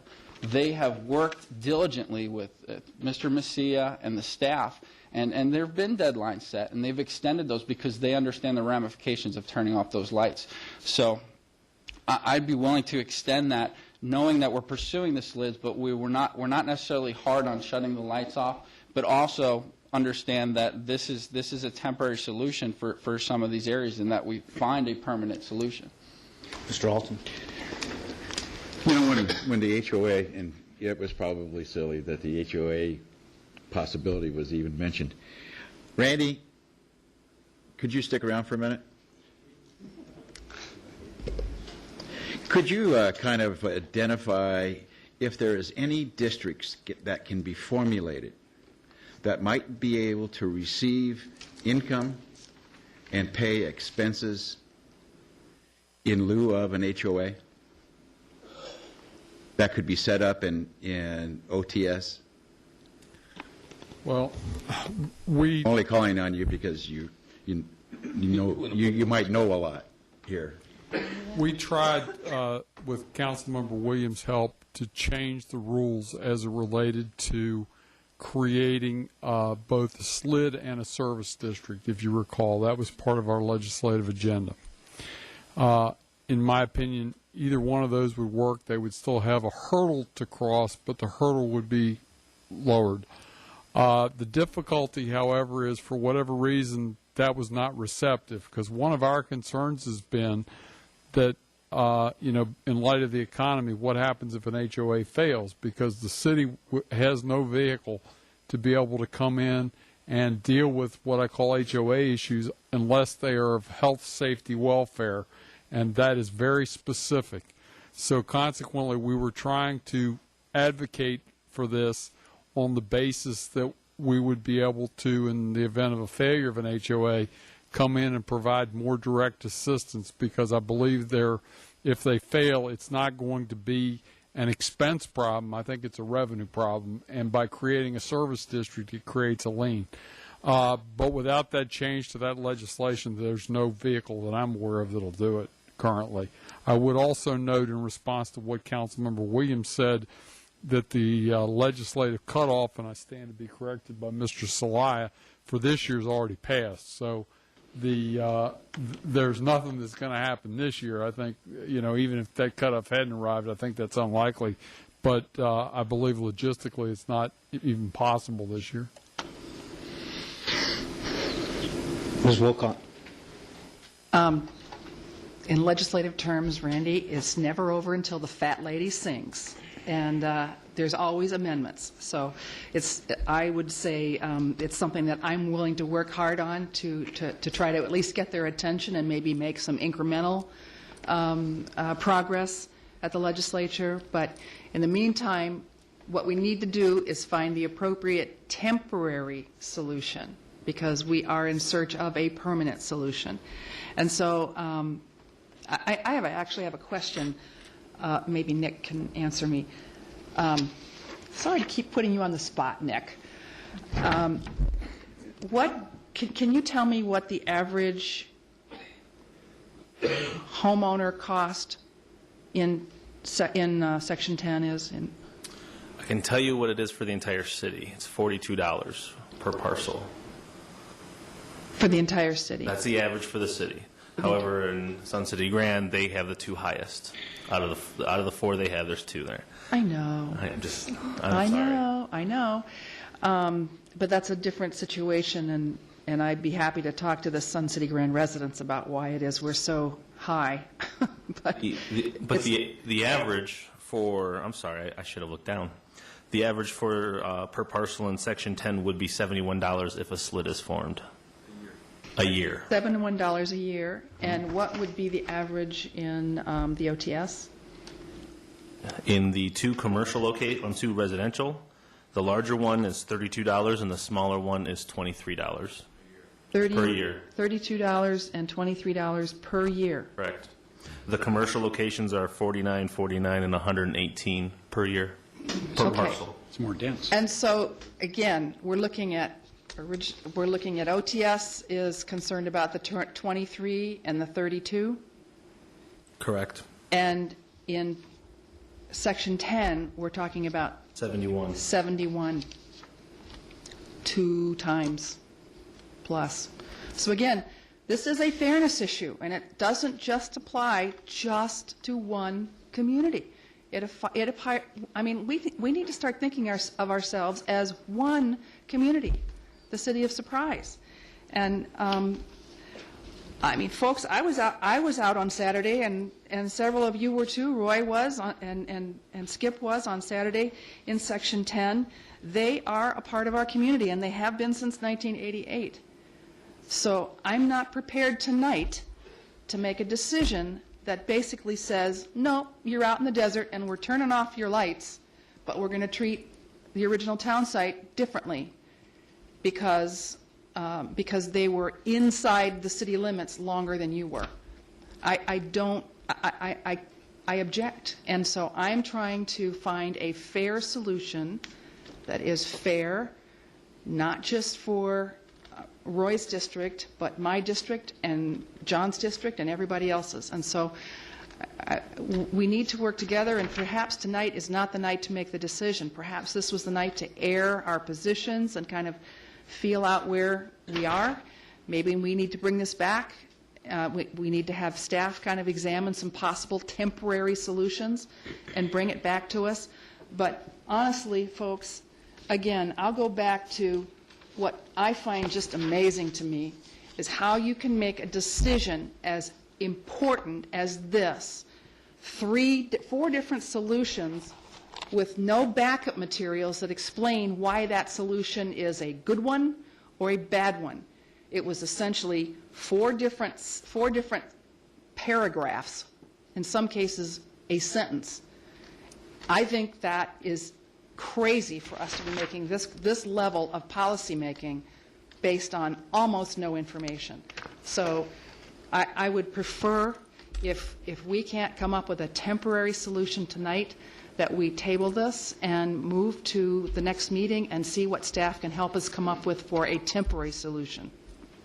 Mr. Villanueva? Yes.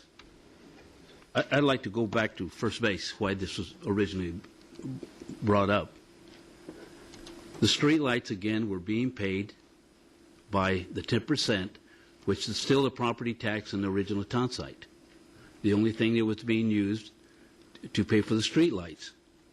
And Sharon has a valid reason to talk about Section 10 and 15. I agree with her. Maybe that should be part of our solution, that we continue paying those lights.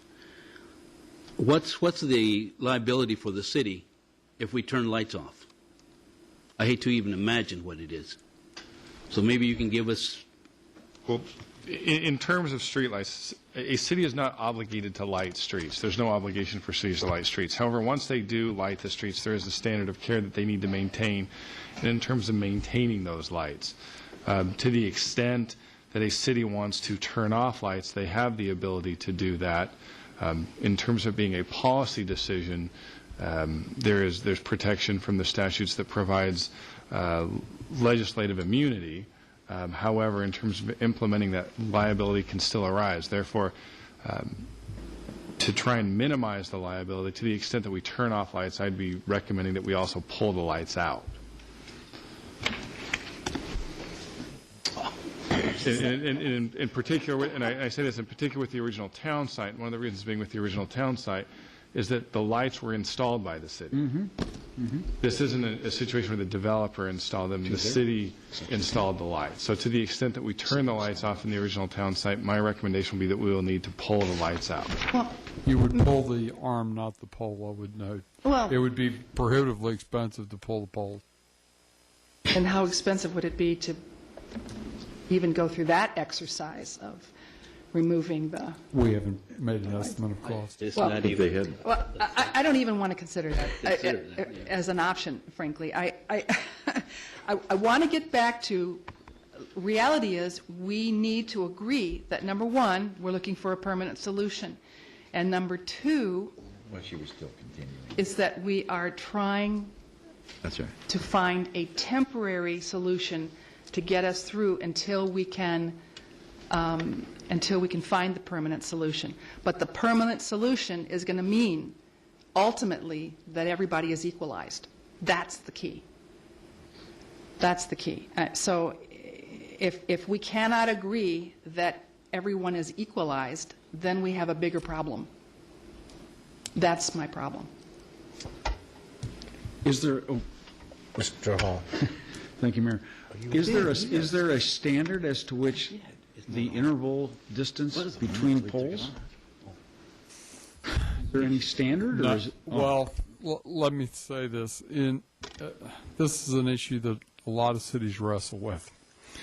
And one of the things that's done, because particularly in an issue like Surprise, or in a city like Surprise, what you would do if you wanted to establish total equality would be you would establish lighting standards, and they do it by what's called lumens at knee level.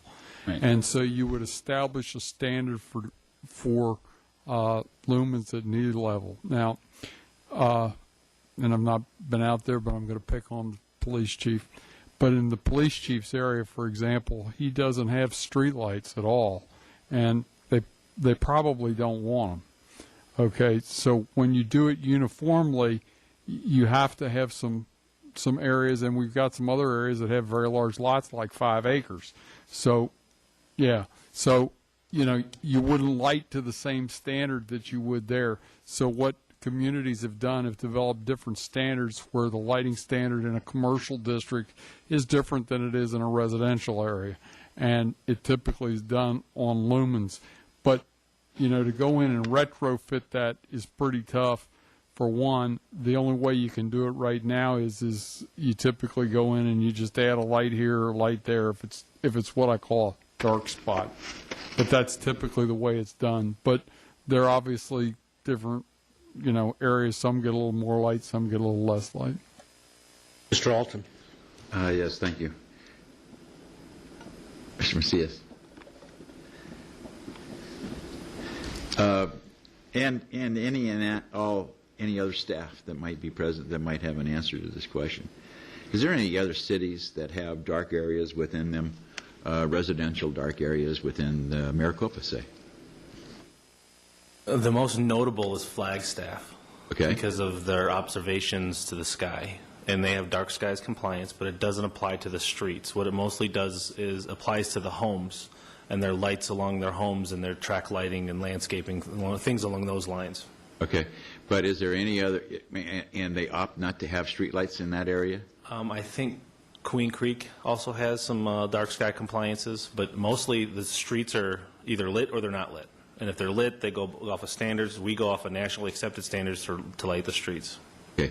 Is there any streets in Maricopa County that are in residential that are not lit? I don't know the answer for sure. I don't know the answer for sure. Okay. Cave Creek is... No, there are. Not as an option, but No, as a just like this scenario. I'm assuming there is, but I'm not 100% sure. I can't answer that. There are. The one other thing that I would note, and, I mean, lighting is a good thing, but ADOT, for example, and I don't necessarily agree with them on this particular issue, but ADOT only lights the interstate corridors. They don't light the state highways, which is a little unusual. Grand Avenue. In most states, those are lit as being a major transportation corridor, and cities have elected in some cases, and Surprise has too, to light those corridors and pay for it, as we have on Bell and Grand. Mr. Williams. Thank you, Mayor. In light of some of the other discussion that's taken place, I'd like to amend the motion, and so for the city clerk, I'll read the whole thing again. To pursue the formation of SLID citywide with the exclusion of the residential OTS sections in Section 10, and directing staff to investigate other alternative short-term and long-term solutions. And that's my amended.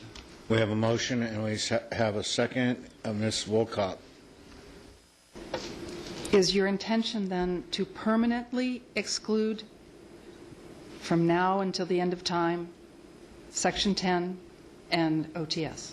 No, my intention is to exclude them from the formation of a SLID at this point in time, and for us to come back and look at the overall picture.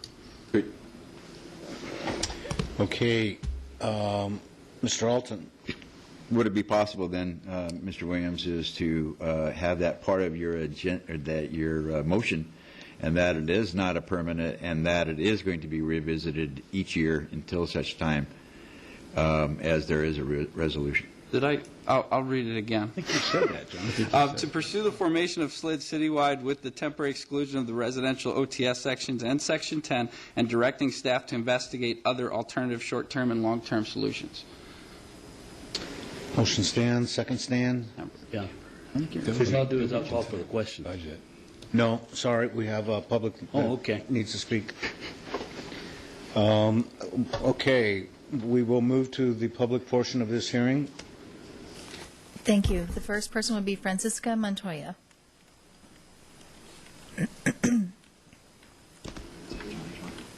Yeah, John. Mayor Truitt, council members, good evening, and thank you for this opportunity to come before you and address this item. My name is Francisca Montoya, and I am the legal owner of the property at 12519 Cottonwood Street in the original town site.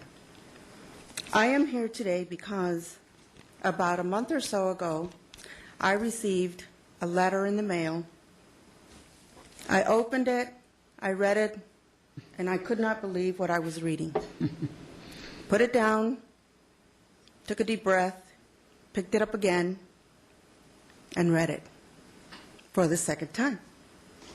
The letter invited me as a homeowner to begin the process of creating a SLID in the original town site, inviting me to increase my property taxes to pay for the streetlights.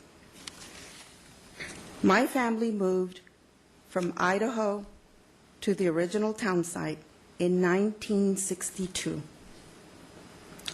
Ms. Rivera, who is sitting next to me, if she could please stand or wave, her family moved to the original town site in 1957.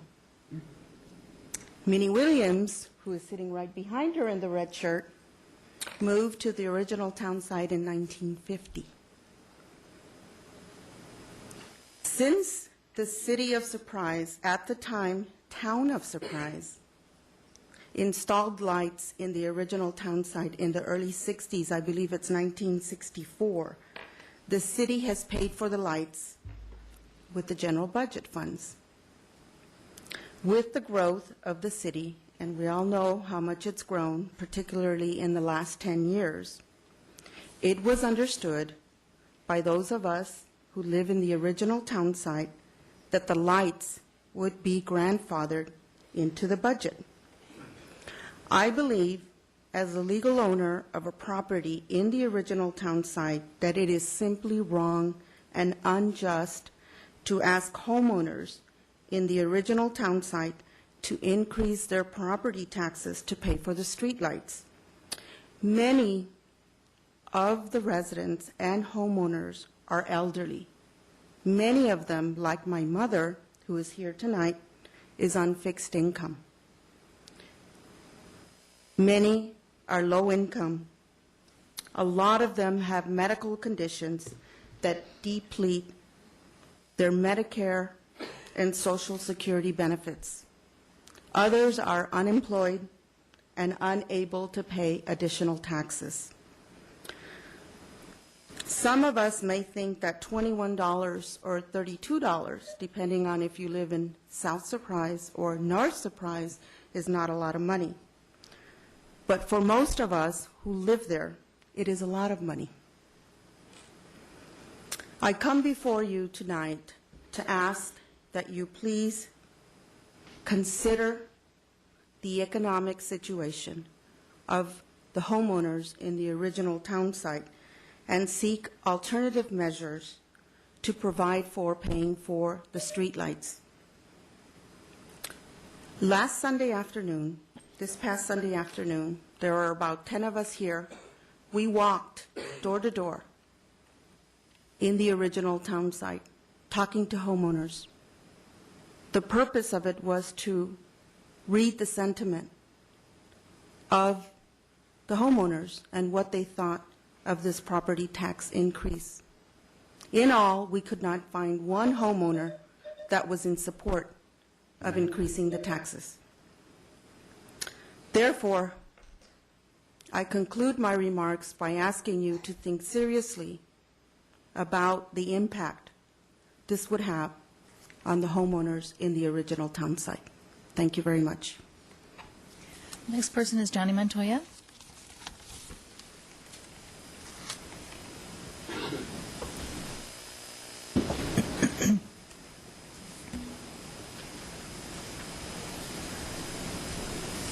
Honorable Mayor, Vice Mayor, members of the City Council, it's always nice to come back and see the work that you guys do, having experienced it for many years.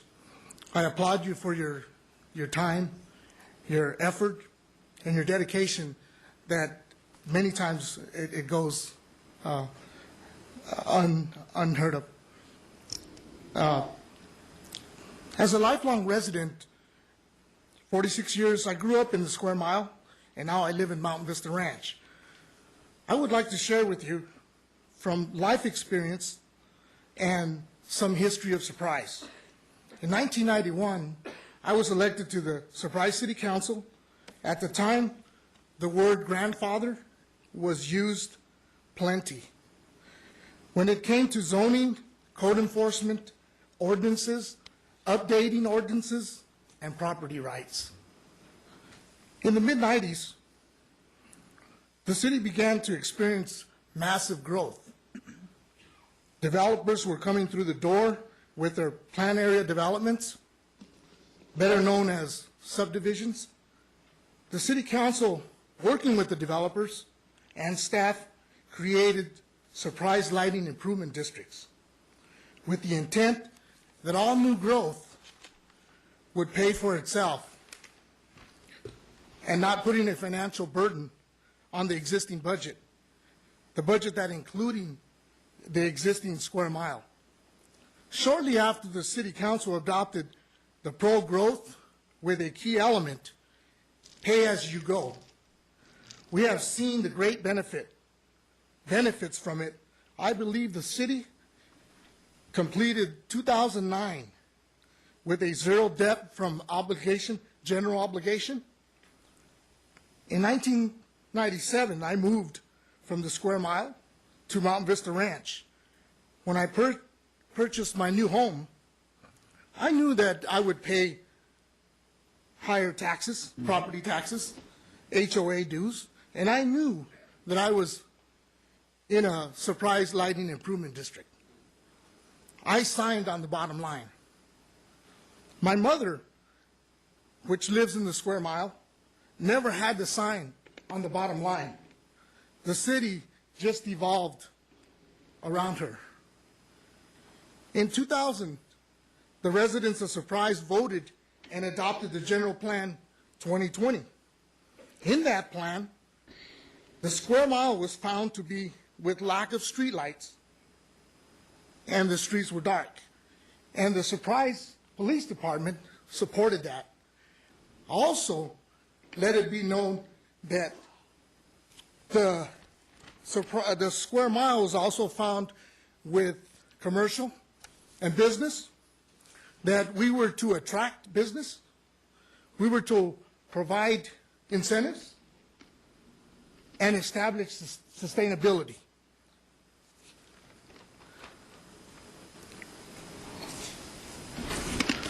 Shortly after that plan, for the lights were put into the 5-year capital improvement projects.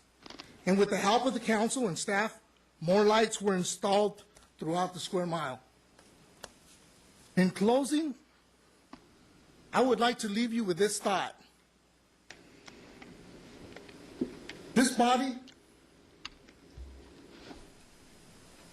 can choose to do the right thing.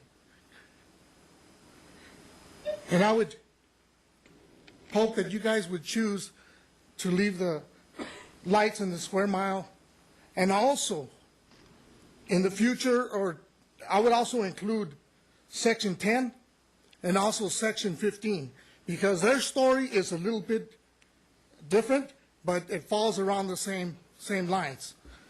But like I say, you guys have the right to choose to rewrite history, but I would choose that you guys would do the right thing and that you would leave the square mile as status quo. Thank you. Richards Trinad.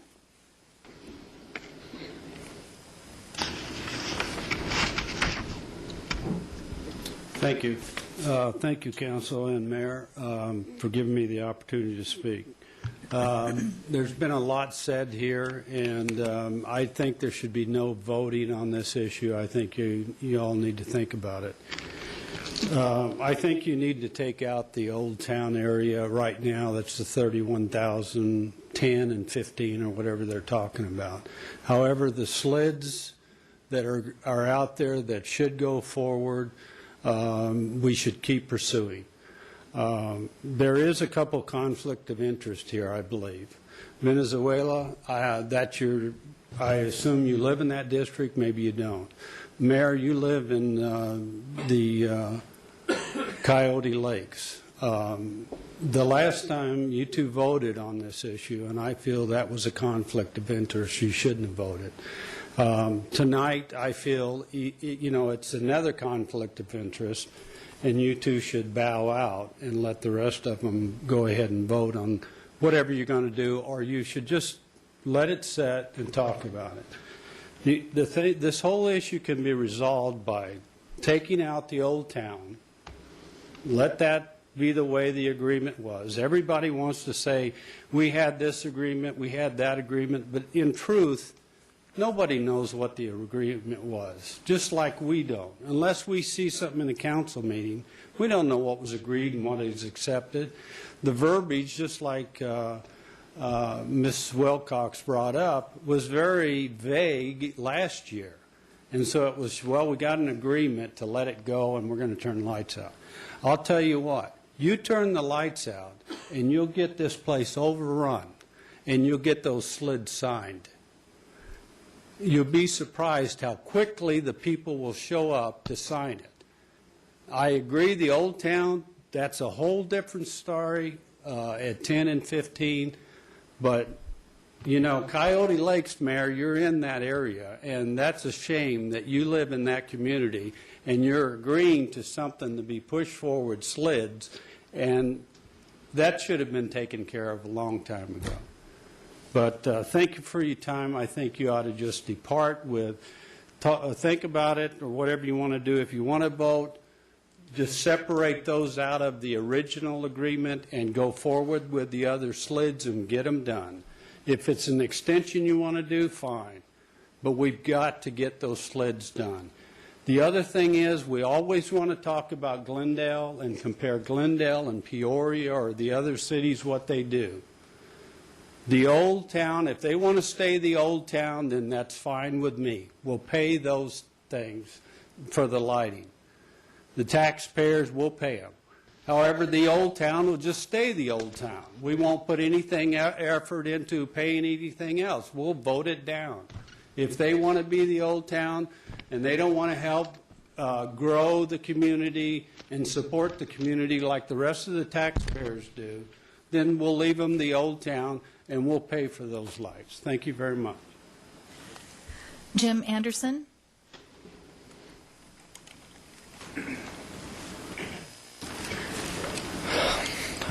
I didn't used to have to use these. Thank you, Honorable Council and Mayor. As a former council member, I just wanted to come and give you a brief history on why we decided to grandfather the lights in on the 1 square mile. My mom and dad bought the property, which I live at now, in 1984, and they were told by everybody that was ever going to run for city council, they were going to get sidewalks and street lights. And in 1997, I ran for city council, was elected.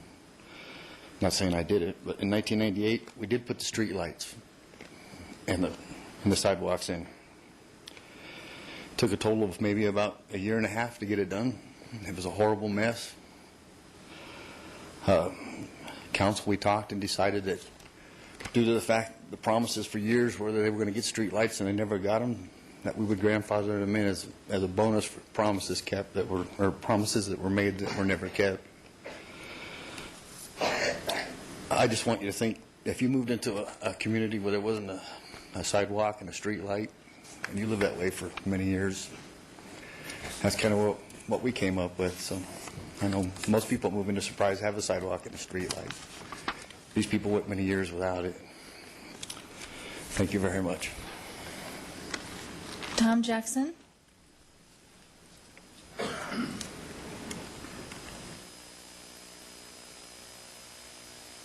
Yeah, I just wonder how difficult is it to, determine how many lights we've got in a neighborhood. We take Sun City Grand, for instance. Let's take the total lights divided by the number of homes and come up with an average cost. It's appalling to me that Randy pays a lot more than you do, Sharon. I mean, for his light bill. I mean, that's amazing, And it should be the same thing throughout the city. And no one should be left out. I mean, Old Town, I really understand what you're going through. I can remember driving through this area back in 1964, and you couldn't even see Old Town. It was way back on to the left of Grand Avenue. But, I mean, that really doesn't give you any, benefit over anyone else. We all pay our light bills, and it should be averaged out so that we don't pay any more than anyone else. I mean, I'm just all for equity and being fair to everybody. And thank you, Mr. Mayor. Minnie Williams.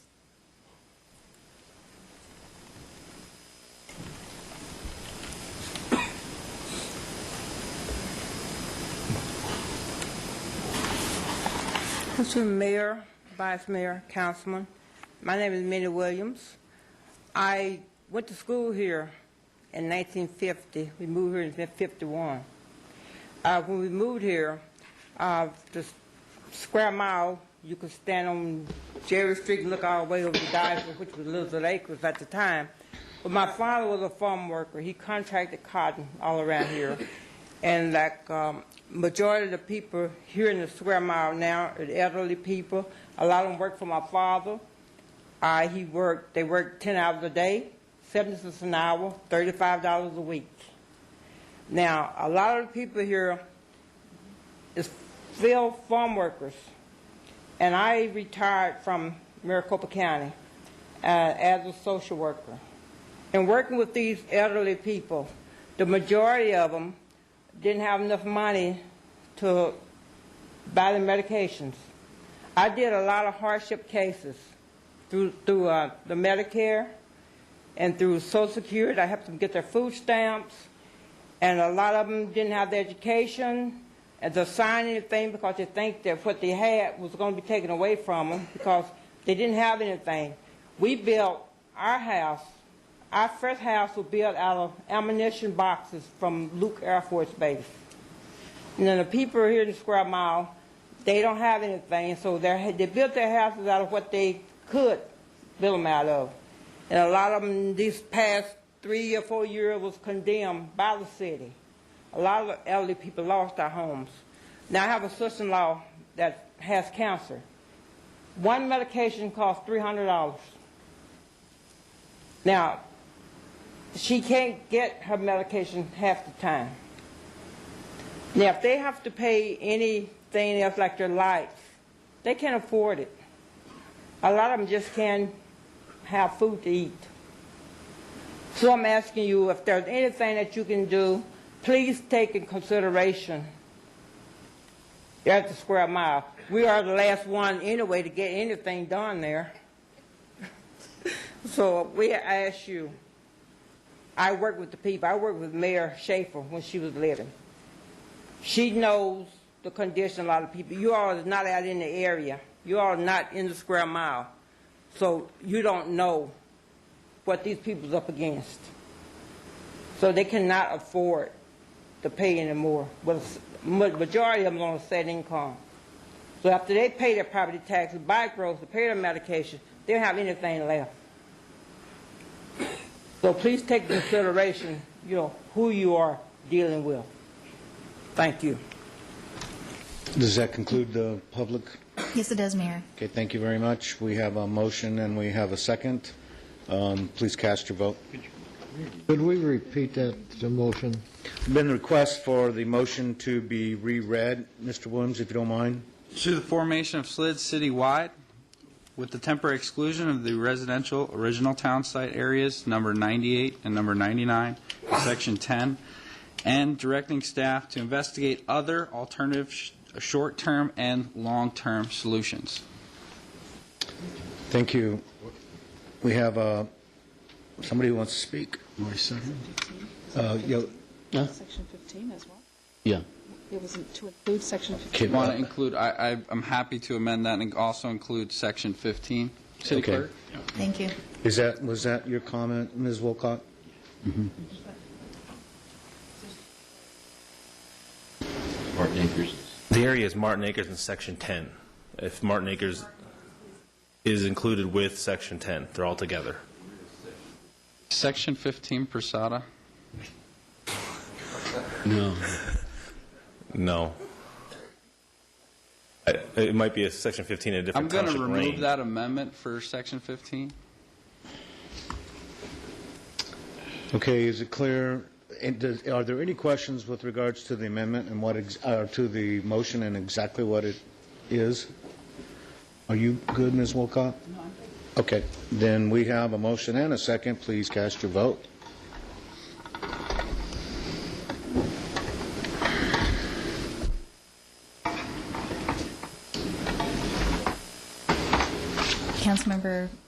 Mayor Truitt.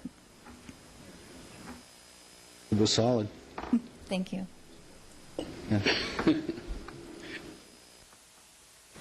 That is a unanimous yes vote, Mayor. Okay, thank you. Thank you, Council, for the good discussion, many good ideas. We'll move to item number 16. Consideration and action on ordinance number 2010-07, an ordinance amending Chapter 2 of the Surprise Municipal Code. Mayor and council, this item is to make the necessary changes to the city code so that the code conforms with the changes that you made to the council policies and procedures manual. Thank you. Are there any questions on this item? If not, I sleep in my own bed. I move to approve ordinance number 2010-07. Second. motion and second. Any further discussion? Please cast your vote. When you sit down.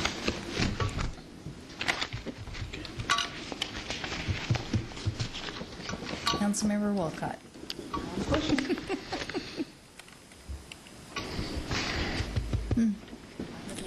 I know. Oh, gosh.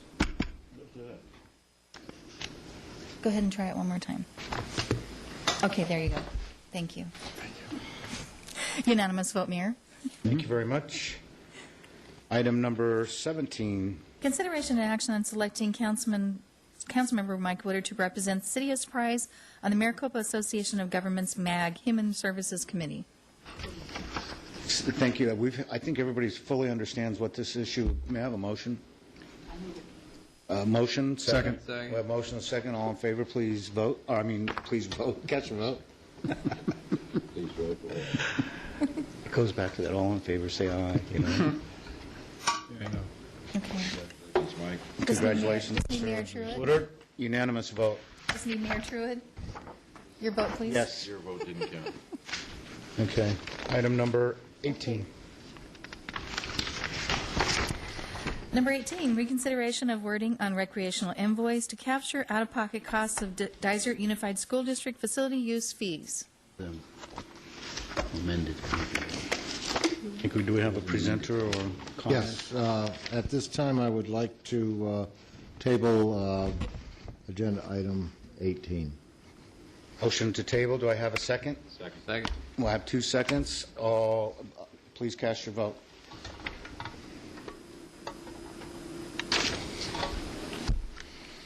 Come on. There we go. Thank you.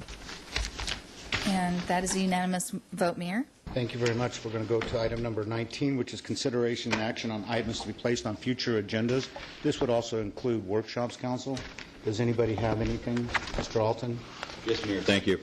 I would ask for your help in the City Council and the Mayor is to reschedule the 3/11 council meeting as Ms. Walcott and I will be in Washington, D.C. Future meetings. Good, we can do things. Yes. Well, no, it's not a motion, that's an item. Do I have a second?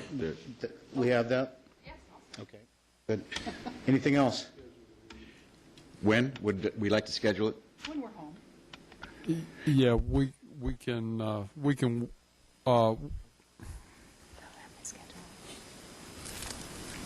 Pretty much the 8th through the 17th are not good days for us. The 8th 4th? through the 17th. Wait, the following Or the week. forward, yeah.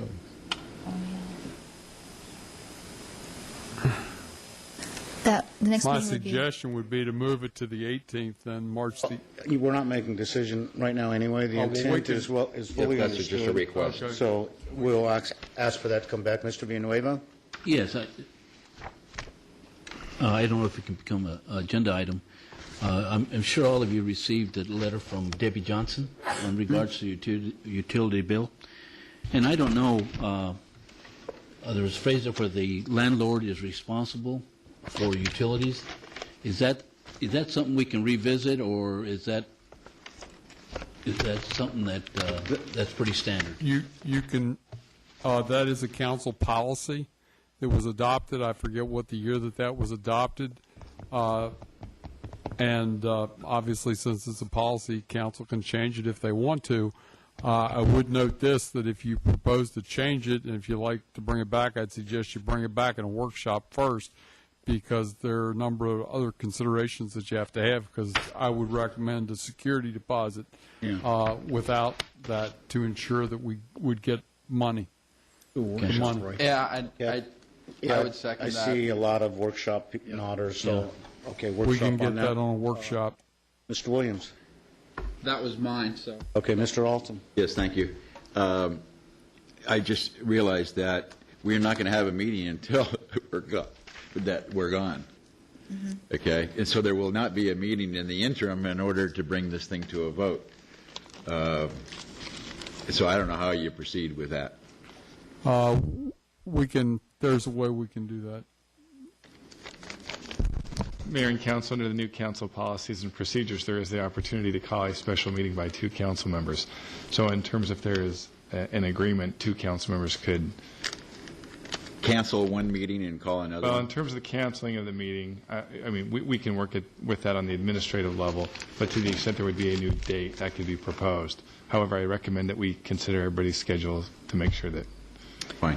Okay, Is that all right? as a matter of policy, I think it might be an idea to revisit that, because on a given night, it's possible that there may be 2 other council members that aren't available for divergent reasons, and the question is, if there are divergent reasons or convergent reasons, does that make any difference? And are we willing to cancel meetings based on 2 members' absence? We can poll council. Well, that was a request for greater. Well, in one of the, if I may, one of the challenges is our ordinance sets forth that we will have regularly scheduled meetings. One of the challenges here is this is one of the regularly scheduled meetings. In the past, we have canceled those. So to the extent we would have a new meeting, we'd be canceling this one. It would be the proposal of a new, what we, I guess, called a special meeting. That's what would need to occur, and then there's the flexibility to do that in the procedures, the manual. Yeah, and this is so far in the future that we're giving the notice that if 2 people happen to be sick on one particular night, that doesn't call for a cancellation of the meeting. But since we do know that we will be gone, we're just asking the courtesy of the council. That makes sense to me, but I had a request that we have a clarification of policy. Ms. Wilcott. I was just going to echo in that, the reason that 2 people are going to be gone is because we're doing city business. So that's the key. That does make a difference. Yeah. You can go. A consistency, I think, is what this council is looking for.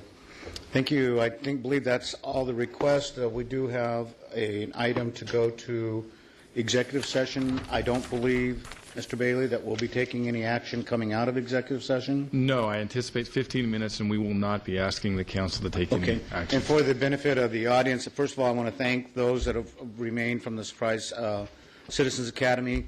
We're going to be going into to executive session for about 15 minutes. When we come back, we will not be taking any action other than to adjourn the meeting. So you all have a great evening. Motion second to go into executive. Motion to adjourn to Executive. executive. Second? All in favor, say yes. Yes. Yes.